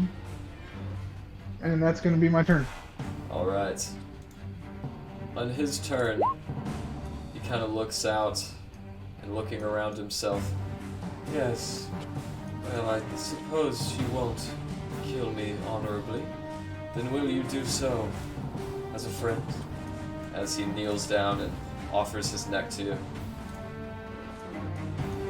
Well, you know, all I have is this gun. Or alas, Does that work? it's your turn. Going through the ship, I would just have cast detect magic in a one-turn cast, not a ritual, just a You one-turn detect cast. a general aura of magic almost everywhere on this vessel. However, it is it's really at a heavy aura, around Alistair in the aft cabin. You sense a lot of magic, not only creatures, but items as well. Then I will bonus action, because he said taking water, do it and go. So I would have blade song, bonus action, and I would take my 40 feet of movement, going towards that. Maybe using his rope would be still over there, I guess. Yeah, the net is just pouring down the side if you wish to climb up. Yep, that's what I do for my 40 feet of movement, 20 if I'm climbing. Alright, do you want to hop over the side? If I want to what? Do you want to hop on top of the deck?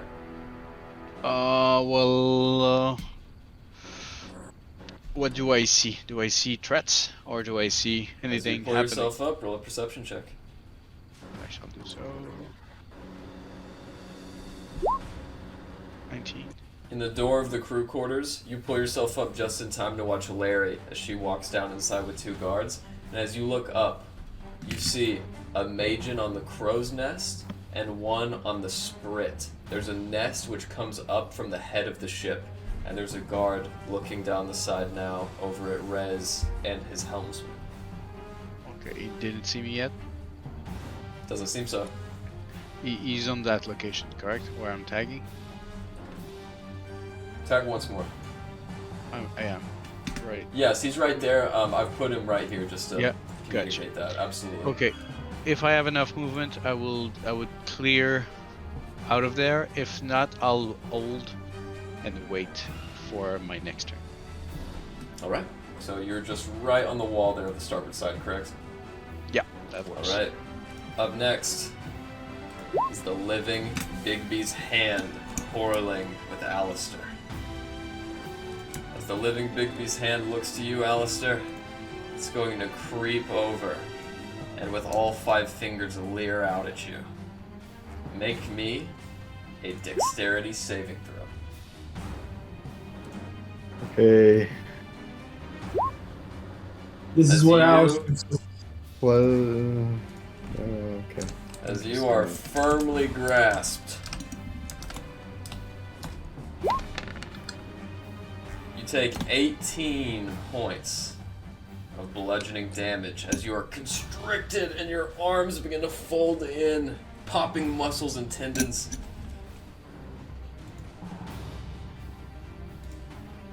Okay. And with that, the hand begins to pull you out. As it gets to here, Rez, you watch as the door flies open, and on the front deck of the ship, next to you and the Magen, wrapped in a hand, is Alistair. Glenn, what would you like to do? And Aralas, you see this happen too.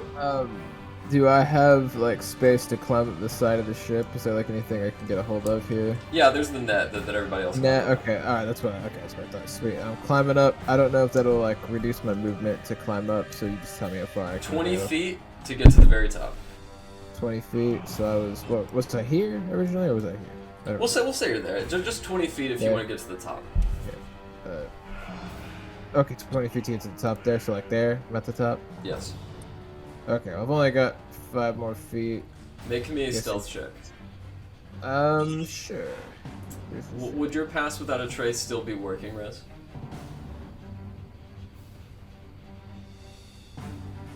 Let me double check. I think it's a concentration.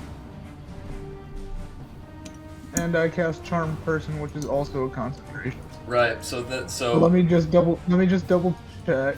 if it is a concentration. Yeah. So Yeah, pass without a concentration. trace has dropped, and Glenn, with your 3, you think you're home free as you look around, and then suddenly a shock of lightning is thrown down from the crow's nest. Glenn, make me a dexterity saving throw. Yes. All right. As this bolt of lightning hits you in the side, Glenn, it explodes beneath you, and you manage to avoid it. Oh, fuck yeah. Pussy. Okay, I guess I will. No. Okay. Do I see? Okay, you said I saw what was going on here, right? Just the Right here, area. yeah, you definitely see Yeah. that shenaniganry. Sweet. I will then. I guess I've got 5 more feet, so I'll move here, and then I guess I'll use my action to dash. So I got 25 more feet. So it's 5, 10, 15, 20, 25. Oh shit! I think I skipped one. 25. And that'll be my turn. Larry, on your turn, Jeremy and the other Magian are politely waiting you. Did you name the second one Carla? I think I've decided on Pauline. Pauline. Oh, it's Claire. As they sit there before you, you can see a map in the center with ships bordering the side. Some ships have a red sail with a white dragon, and the other ships just have white sails.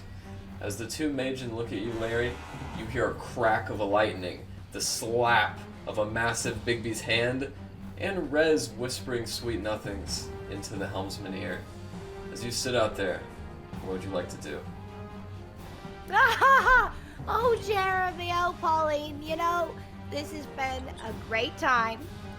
We really should do this again sometime, but I think, you know, maybe it's time for me to see myself out. I don't really think you all really want homes or names, so we should just be on our way, you know, no hard feelings.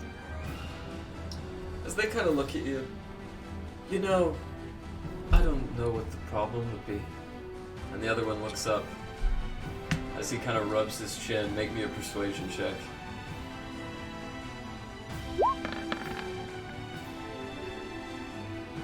By all means, buddy, there's the door. Okay, well, thank you. This has been great. Really should do this again sometime. So, how do I get out of here? The door's on the other side, but you would be right here as you step out. Oh, that's okay, that's okay. Right here as you step out in front of Glenn. Beautiful. Oh, hello, Glenn. Okay. Where is the net that I came up on? Yes. Can I make it there? You have already moved 10 feet. Mm-hmm. So to expend your other 20 would put you right here. Well, you know, that's it. You said right about here? Yep, and as you get there, make me a stealth check.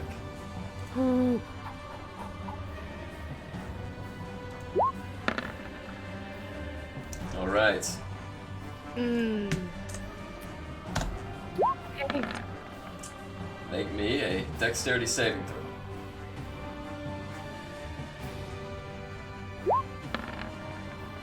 Does a 12 hit? No! No. Once again, a massive lightning bolt hurled down from Zeus himself crashes into the deck and just blows plywood in front of your face. Ah. Well. Okay then. I think that ends my turn. At about that time, oh, that guy does not move. On initiative count 20, Glenn, you watch as Majin begin filtering out of the holes in the deck floor. Instead of sunlight filtering down, blue light filters up. And at the sound of these massive explosions, 3 armored Majin appear in front of you, Glenn. Up next, Alistair. What would you like to do? First things first, I would like to cast Thunder Wave. First things first, make me a dexterity saving throw. Fuck you. +4. Alright.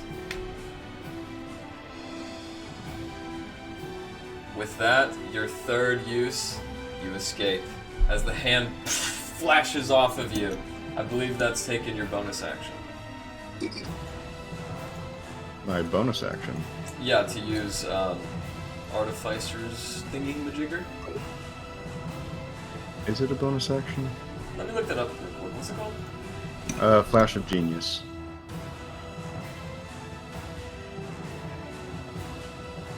It's a reaction. It's a reaction. Type it in. Flesh of Ain't. Yeah, it says you can use your reaction.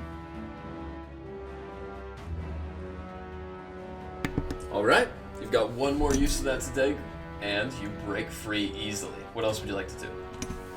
Alright, so I believe the hand should be pushed 10 feet away.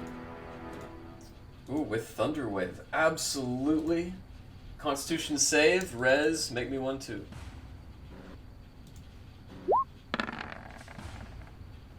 Alright, as it succeeds the saving throw, it is not pushed away, but it does take 14 thunder damage. Okay. Then, Horse Ballista. How many Bonus feet did you action. say? 10. Res, you are thrown from the side of the ship as you tumble into the water below. Thanks, Alistair. I'm sorry. Yeah, I'm I mean, trying my best that would here. absolutely throw you off. I'm sorry, there's just no way around that. A single plop. As you What about the blue dude? see, oh god, thank you for that. Just keep swimming, swimming, swimming, swimming. Fuck it, I'm about to die. I'm getting everything As I he can out of this. saves, he does take the damage. As he drops down, he turns to you with a fiery rage in his eyes. Wait, so I take 14 damage too? Yes. As he turns around with a fiery rage in his eyes, he looks at you. That man was my friend. Look, I've been his friend for a while. You can do better. Try a fish. What else would you like to do? You do have a Well, bonus action. I did my fourth ballista on the hand. You I did. don't think it worked. Let me check.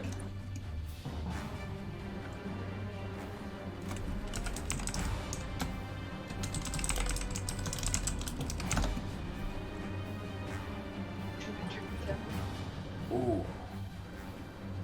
We just need to.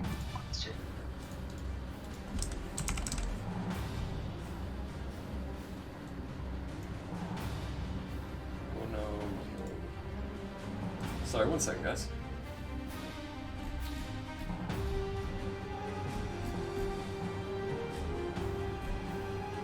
It does not. Awesome. Alright. Who's this Great. character? It feels great. Who's this guy? Don't worry about that. So, I suppose. How far is the window I crawled in? The window that you crawled in. So you crawled out of the window and shot the grapple up. That grapple is approximately right here. Okay. Yeah, and it takes you just to the deck immediately below it. Okay.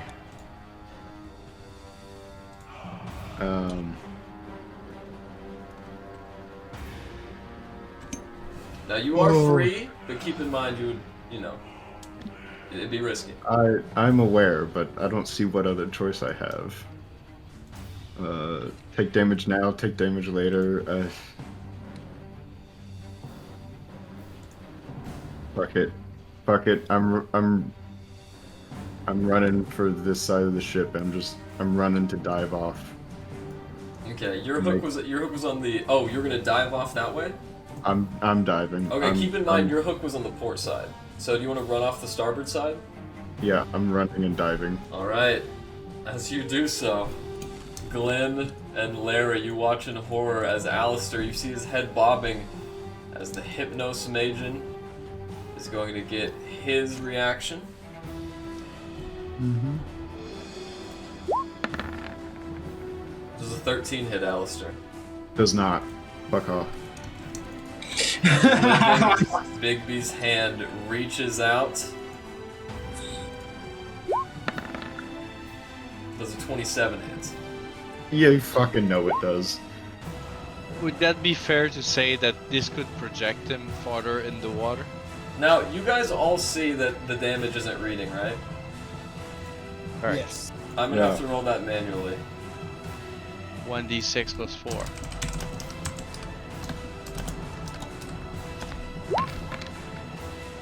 Alistair, Oh. as you take 27 damage, 28 rather, you are knocked unconscious as you fall to the ground.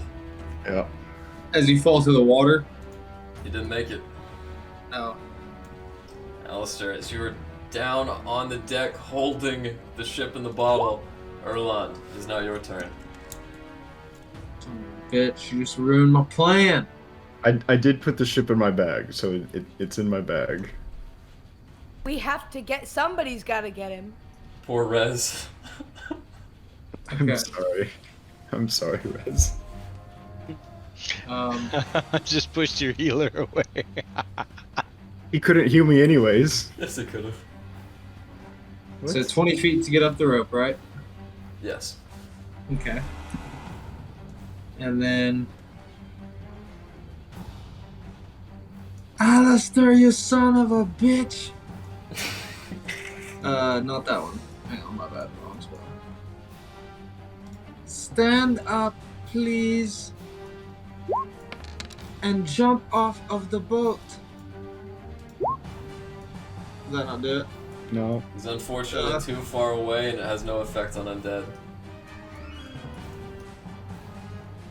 Oh, I am too far away. It's only 60. I thought it was... It's okay, you can move another 10 feet. Yeah. He would be in range, but he is undead. Arlon would know that, so I'm not gonna take that spell against you. Fair. Okay. That's cool. I'm going to cast... Alright, I'm gonna try this one at, fuck it, 4th level. On the mage hand, dude. As you guys watch, the mage hand magically disappears. Whoa! No way! And then...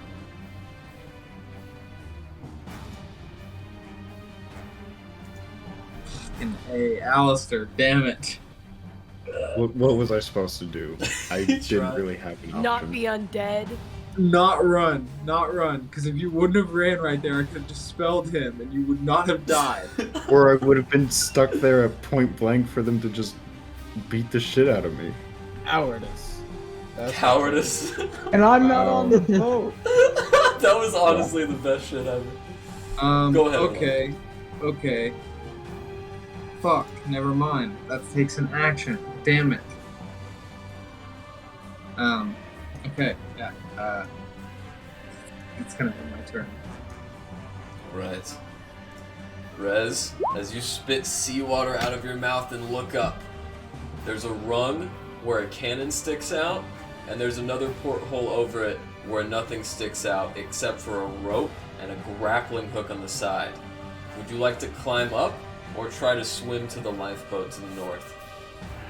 I grab my hat out of the water and put it back on, and I start climbing up. Alistair, you can't believe you shot me off the side of the boat. I'm gonna say with the footholds and the rope that he has, you can get up there. However, climbing does take you a long time, and unfortunately, using all of your movement would put you 5 feet below the top. Okay. Let me just check some spells real quick. You could dash, but that would of course take your action. Yeah, I'll dash and get just to here. I'll say, Philip, are you all right? Your spell has lost its hold on me, boy. Well, wait, no. I need to make a Constitution save for my concentration. There was also a dispel magic being cast. Yeah, but that was only on the hand. Yeah, on the hand.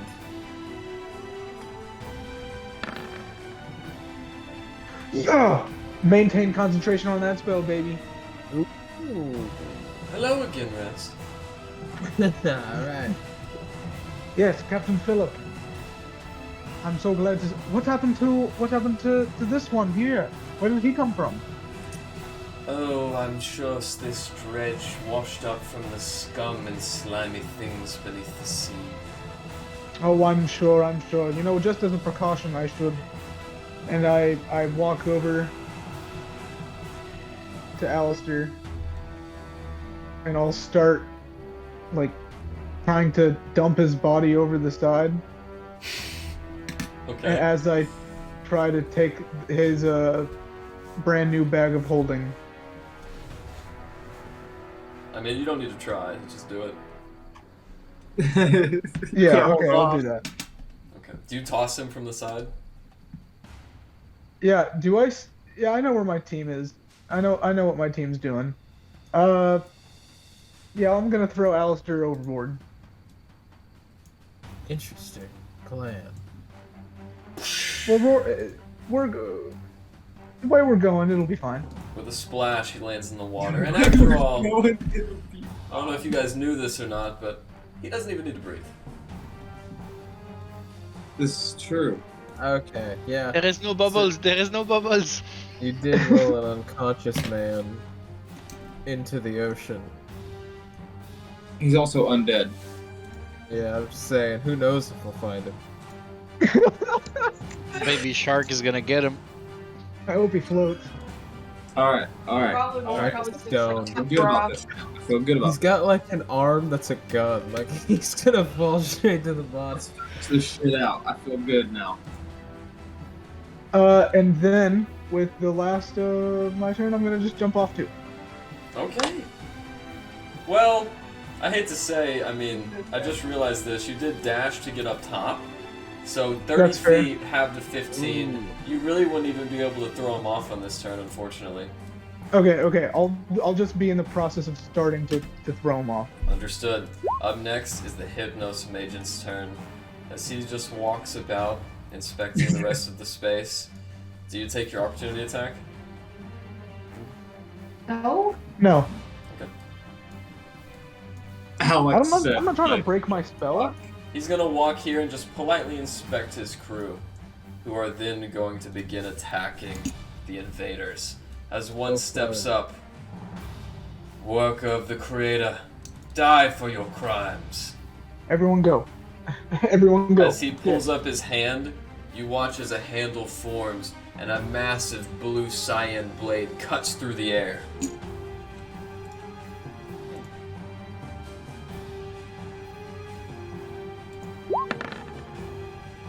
Glenn, that's a Yes. natural 20. Awesome. Glenn, Good night. you take 23 points of slashing damage. Okay. Could be worse. The next one's gonna hop back up and climb the side. As he gets to the top, he spots you, Larry. That's a natural 1, Larry, as his crossbow bolt jams right in front of you and a bolt is splintered flying in your direction. The next one is going to run around the side, 5, 10, 15, 20. As he runs up next to you, Larry. That is an 8, which misses as well. And finally, Erlon, Let's go! you watch from up high as a man looks down. fucking do it. Fucking do it. Erlon, as he sends a lightning bolt hurling in your direction, make me a dexterity saving throw. Yeah.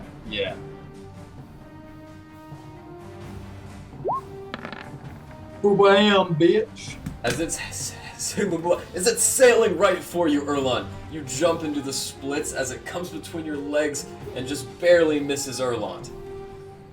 Or Aurelas, I should say.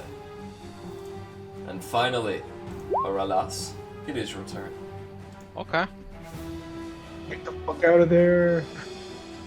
Um. This bitch is gonna blow. Okay.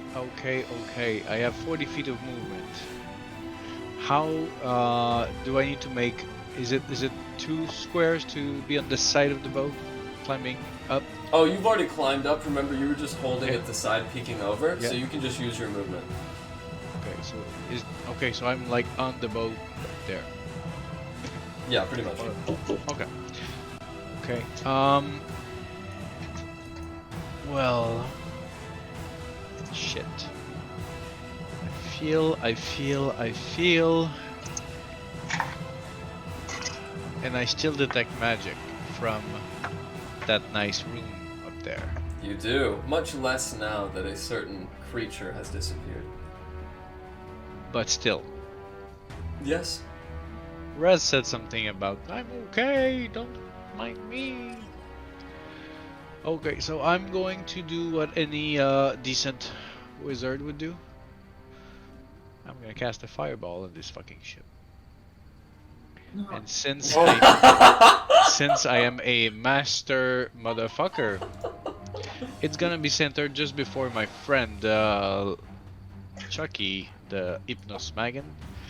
And I'm hoping We're all gonna die. Now, you can hit that, but keep in mind that fireball's encompassing 2 floors. So the only way you could hit both of the Magian and the helmsman is if you were to strike that fireball beneath the helmsman in the aft cabin.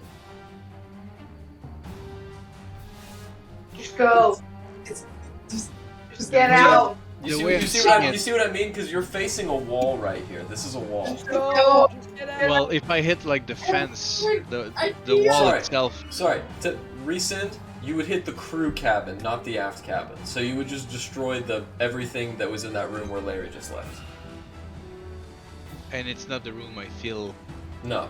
There is magic in that room, but not nearly as much as the aft cabin. Okay. Okay, so if I hit the there's a way that this could hurt all 3 creatures and maybe the mast. You know what I mean? Because I want to get this mast falling or burning. Okay. If you have any idea what health a kind of mast like So this would it have. wouldn't reach the Magian because he's 85 feet up there. It wouldn't reach him, but it might destroy the mast. There's only one way to find out. Yeah, that's I want to make like a funny squirrel on top of a falling tree. So let's go. I'm gonna 4th level it, cause hey,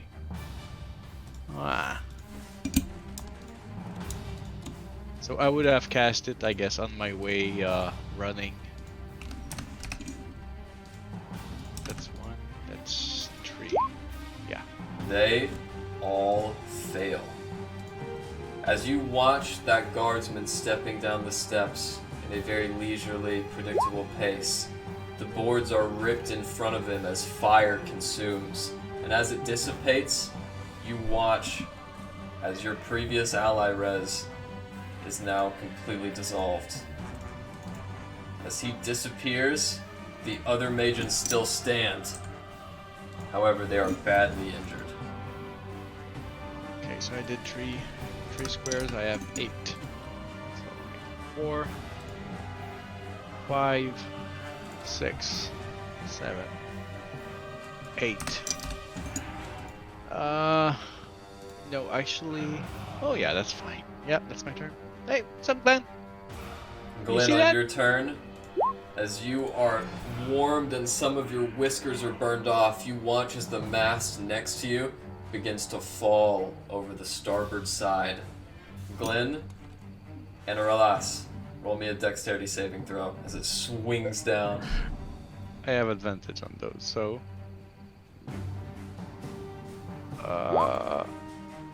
Nice. 23. Beautiful. As you guys duck just in time, it sweeps and this Magian comes crashing into the water. As he does so, what would you like to do, Glenn? Okay, so I know, has the ship like on fire now that RLS has done his cool deeds? Oh yeah. Okay, sweet. So I know that this shit's definitely a bomb now. I'm gonna I don't want. It feels irresponsible to be the first person off the ship. But I think we Get off- gotta Do it. Get off the ship. Everyone's Get reaction. off the ship, man. Yeah, I'm gonna whoop, whoop, and I'm taking a dive. Splash. All right, as you rear back, that Majin is going to get a tap of opportunity. Yeah. Awesome. He deserves it. He misses. Awesome. Rolas, what would you like to do? Oh, sorry, sorry. no. It's Larry's turn. I guess I'll keep the Oh, fireball for okay, the burning okay. side of things. If I move now, then this guy next to me gets an opportunity. So, can I hit him with my hammer and push him back?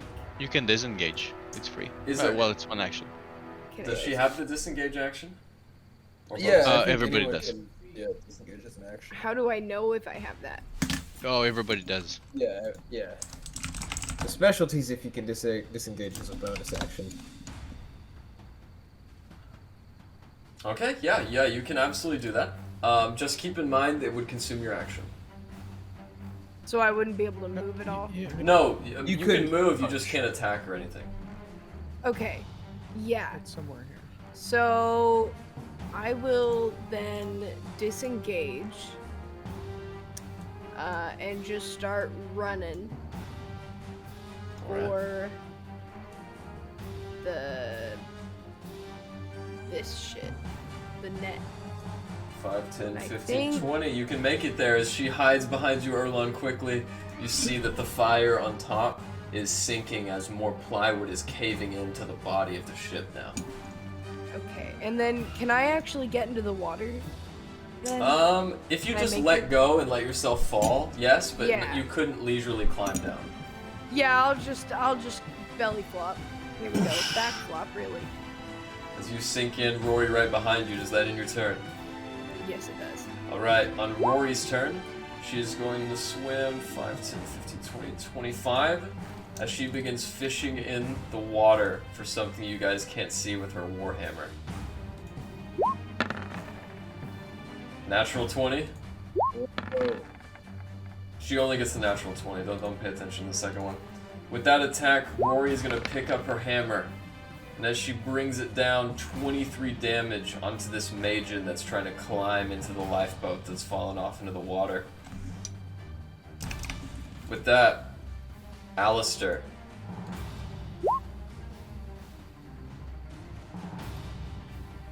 A coolness sweeps your body, Alistair. One that you haven't felt in a very long time.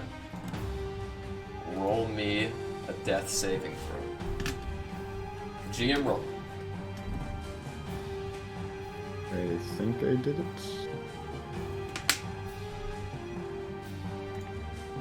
You did indeed. Erlon, it is your turn. Oh, sorry about that. How the fuck did that happen? Well, it was fun, my friends. And I'm going to swan dive off of the boat. That way, Rory, Glenn, and Larry now all have water breathing again with me in the water. Sounds great. It's just for the initial cast, the range, I think. You can, you don't need to be in range all the time, I think. Garrett said earlier that since Oh, Rez yeah? and Larry were out of range. Yeah. So, let's say, okay, you can choose, I think, up to 10 creatures, but when they escape that range, they break the hold. However, when they come back in, they get it as well. However, he can't give it to new players. Like, let's say if he wanted to enchant 12, it wouldn't work like that. Alright. So, is your turn over, Erland? I know that Rory can heal Alistair, I'm pretty sure. Is that correct? No. Anyone can heal Alistair, just not with spells, if you catch my meaning. I could have swore Rory could. Dang. Okay, never mind. Rory can use Spare the Dying, but she has to be much closer. Yeah, I know. Alright, so with that, is that your turn, Erland? Sure. Rez, it's now your turn. Holding Alistair in your hands, fire, destruction to your immediate north. What would you like to do? Okay, I roll Alistair off. 5, 10, 15.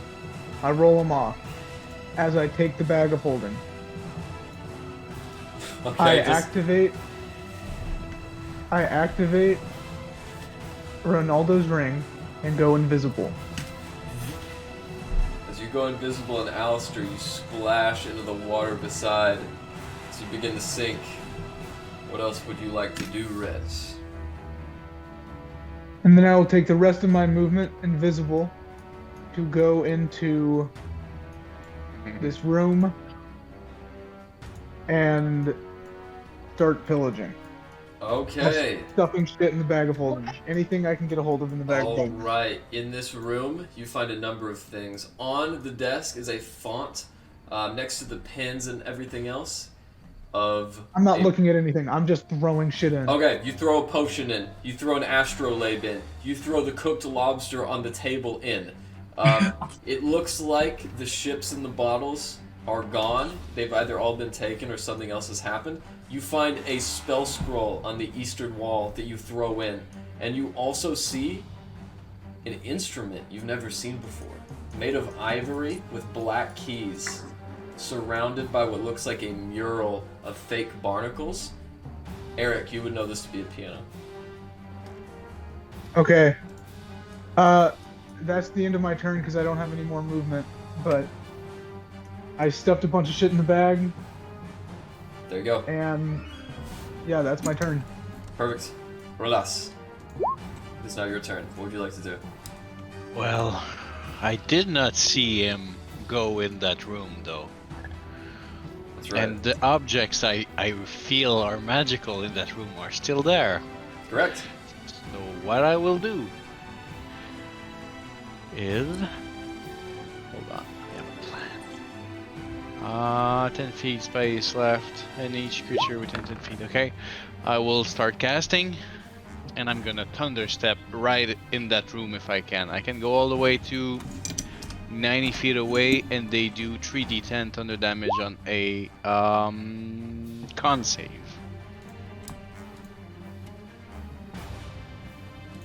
Now keep in mind, it is a 15-foot cube that's centered on you, but it doesn't go out 15 feet from you. The whole radius is encompassed within 15 feet, so it would only hit the guys to the south.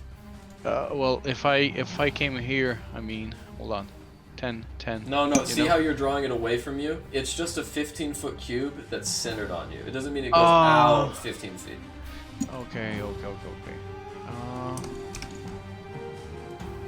Each creature within 10 feet of the space you left. No, if they are within 10 feet, that would affect them.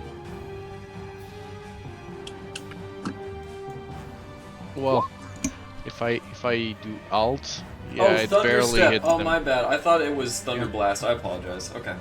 Yeah. So con save. That's right. And but they all fail, and they all take 20 damage. 20. Yeah, as you step forward, the two in front of you disappear in an explosive ray of blue dust. Okay. And I'll go 90 feet towards that room. Where's the door for that room? Is it here? So, can you mark once more? Yeah, hold on. Once. Is it here? That door? Let's see really quick. The door immediately in front of you is the door to the crew cabin. The aft castle is, right there. Yep. Is it the one all the way down? That Right I'm here. looking No, at? right here. Okay, so 60 feet. So I could be in the room easily. All right, as you go in just in time to see Rez throwing stuff in his bag. Does picking up objects make me see him? Or is it like Beauty and the Beast? All you see, that's a junk. good point. You just see magical items being thrown into a magical bag. I'll just say, Rez. You don't know if it's him. Okay. Then I have my detect magic on. I have like 15, 20 feet of movement. No, let's say I did. No, I have 25. Oh, I have plenty. If I can do a free interaction with object of anything I am still detecting that could be magical, that's what I would do. If there's any other objects. You see on the couch in this room is what appears to be a large rapier. I'm going for it. I'll just here on the couch. So I could pretty much go get it and be right at my position, and that's my turn. As you do, you feel something poke you on the back as you make your return. What? And that's my turn. Above the rapier on the mantelpiece was another sword hanging aloft in an item shelf. As the flying sword approaches you, it would get an attack of opportunity as you return. Sure. 20 AC right now. That is a 20. Then I would reaction and shield. Alright, as 2 slashing damage hits your shield, you see an identical rapier flying through the air as to the one you've just taken. Up next. Or does that in your turn? It is. Yeah, Alright, up next, the rest of you is that Magian who is still alive. As he takes his steps to the east, he will have the damage taken that Aurelas so gratefully gave him. He is going to begin firing his crossbow. Now, Glenn, you were above the waves, correct? Yes. Alright. That's 23. 14. No. And a 1. So, as one crossbow bolt makes its way in, Glenn, you take 8 piercing damage. Okay. The Magian on the ship battling with Rory is going to pull themselves up. You get an opportunity attack, Glenn. Absolutely, I will take it. Let me go for that right now. As the Magian gathers its hands in the seawater in a maelstrom, it brings them back and launches a bolt of lightning. As it does so, it's going to go straight through Rory and you, Larry. Larry, make me a dexterity saving throw.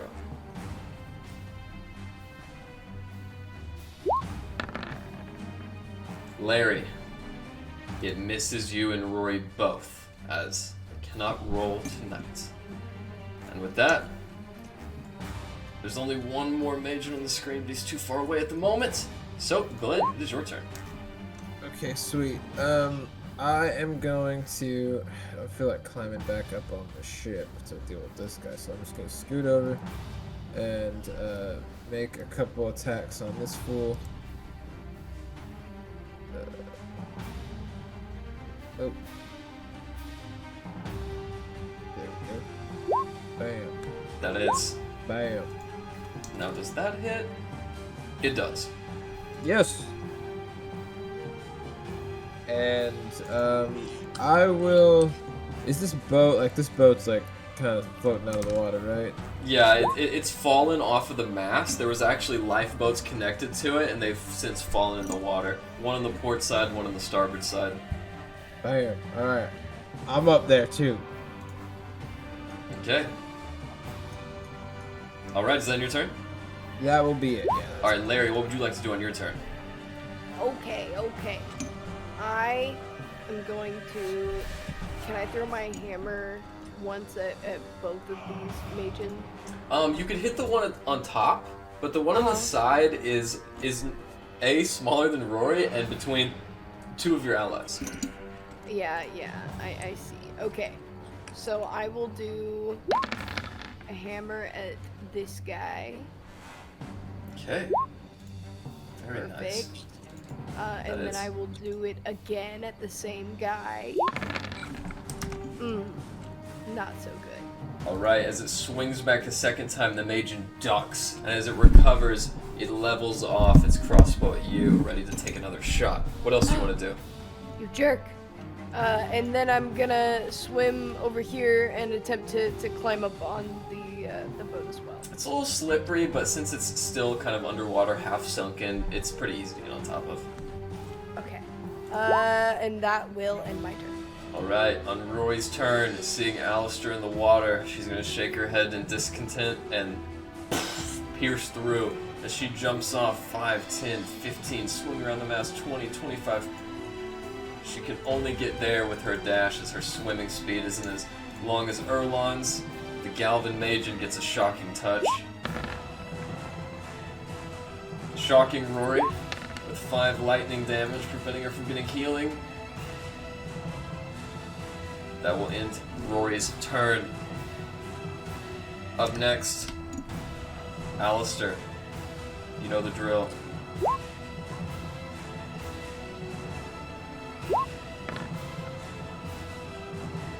Alright.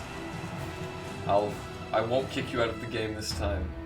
Erlod, it's your turn.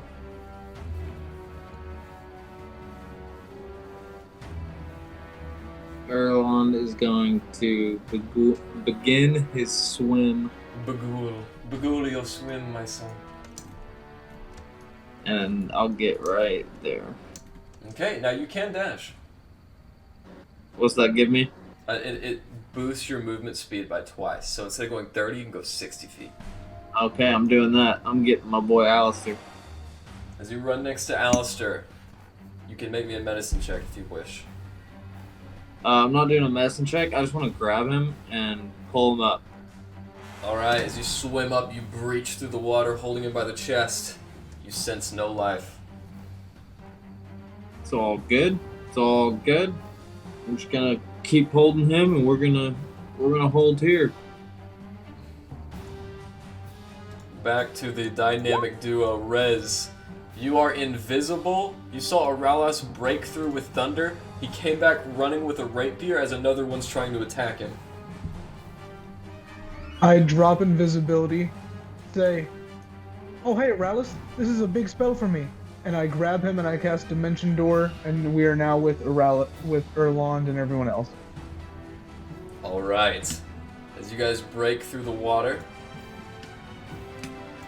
Aralas with his new sword, Rez with a brand new potion, and a spell scroll. You guys break through now. Did you go to the port side or the starboard side? I know we were on the starboard side. Alright. I'm gonna go for about like halfway down the deck where abouts actually I'm just gonna go where I tossed Alistair. Alright. Let's see here. Perfect. As you guys break through right on top, a black portal opening on the surface of the water and spitting them out, Erlond, you see your friends appear suddenly.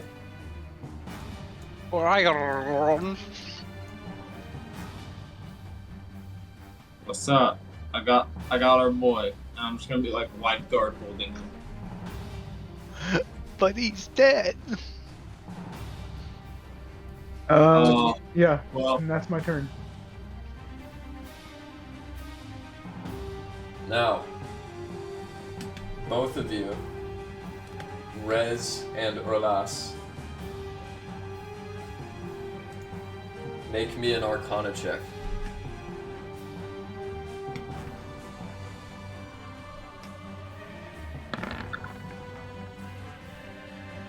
Okay.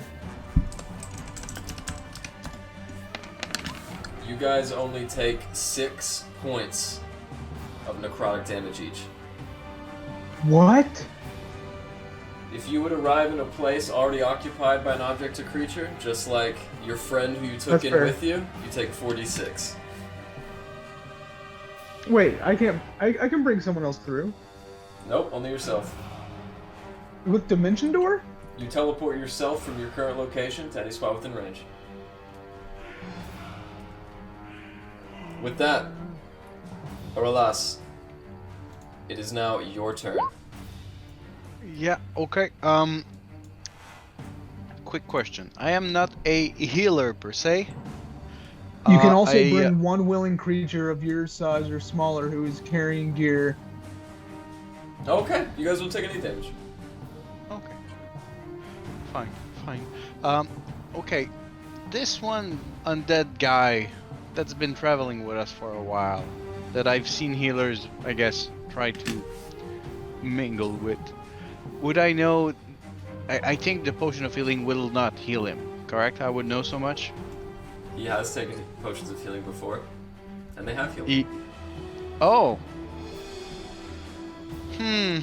I feel it's been a while he hasn't waking up. Okay, and if we give somebody a potion of healing, and I use my hands to just put a tight seal on it, the liquid should work its way underwater, Or or to find out. He's not underwater right now. I'm holding him above oh water. yeah, we're still hovering. Okay. Okay. Okay. I feel it's been a while since he didn't move. I feel there's an urgency there. I'll Ventus open his mouth up for you. Gonna put it in his ass. Okay. Okay.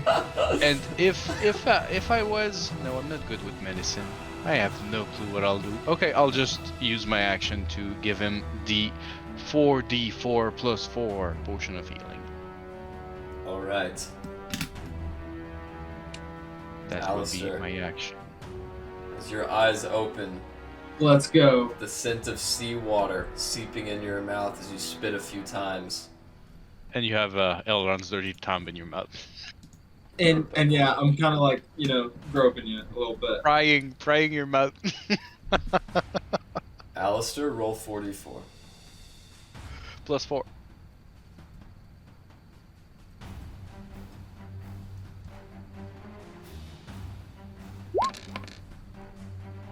That is your current health. Welcome back. See, I told you we were friends. And is it a free action to give a potion to somebody else, or just is it a free action? action? Okay. So as my bonus, I would just I feel this day's going to shit a bit, so I'll just pop my Shadow Blade, 3rd level. That'll be my bonus action. All right. With that, is the Demos Mage's turn as he hops over the side, swimming into the water now.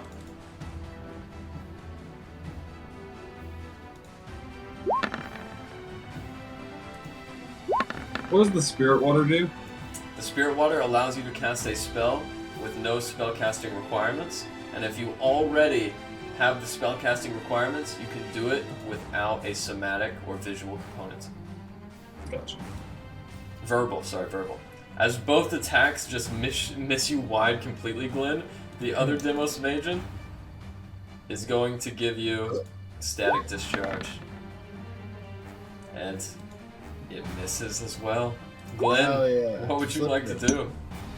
I'm gonna just go ahead and make 2 attacks on this Demos Magen here. Potentially 2. We'll see if I even need both. So let me make a big swing on him. Bam! That's a miss. Okay, then another one. That hits. Get him. Glenn, And, how would you like to do this? Oh, no. So what is this fool? Is this like a fucking ghost? Who is this guy?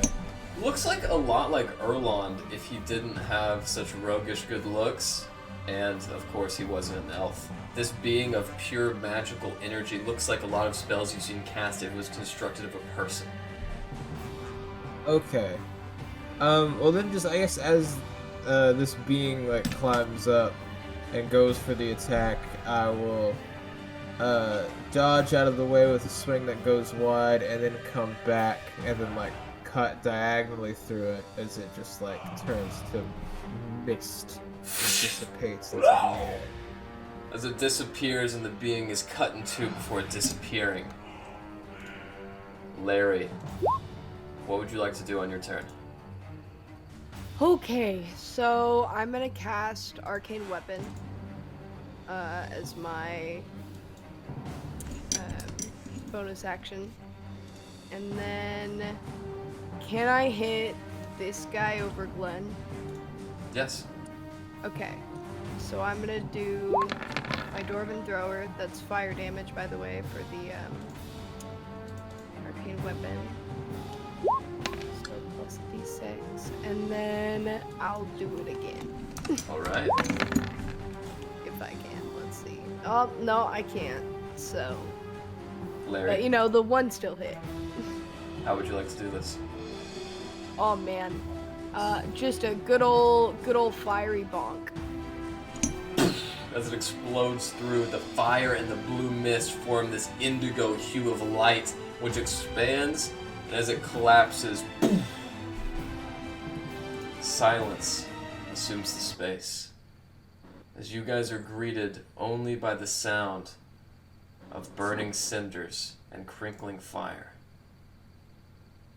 That is where we will leave off. Do we get the loot by a teaser by text this week, or? I'll just tell you guys right now, but keep in mind, in character, you're gonna have to uncover it. So, Yeah. let's start off with the least interesting stuff. Alistair, you chose the loose lips. The loose lips is different than each ship, as they are all independent. It has a lower hull health, but it has the most onboard cannons of either of the 3 ships. 2 in the back, 2 in the front, and 2 underneath. It is a sailing ship, 70 feet long and 20 feet wide. It has a captain's quarters and crew cabin as well. That's a very Alistair Davies ship to pick. So good. Yeah. The loose lips. If you have the 6 most ships. cannons, you can have all the ships. Was one like primarily like? Yeah. What were the primary features of the other 2? The Ashen Wreath had ballistas instead of cannons that fired flaming bolts. However, it was the slowest, though it did have the highest AC.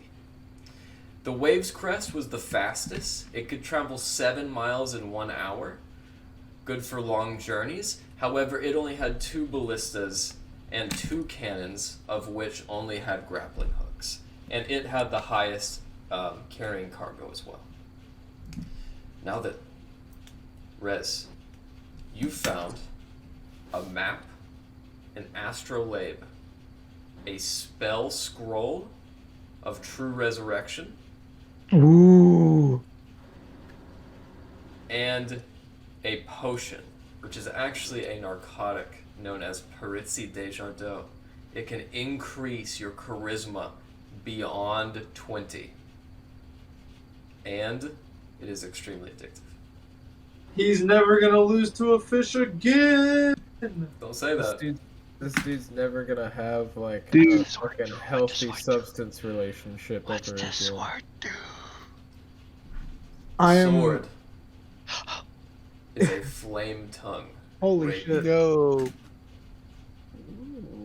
That's cool. That's cool. That's what Rez has today, a flame tongue. I gotta start From his like knife. in game. I gotta start looking for more toys. I feel like Glenn's fallen behind on this cool magic toys journey that you guys are all on. Well, I got cool armor never that know. keeps me clean. You never know. You never know, friend.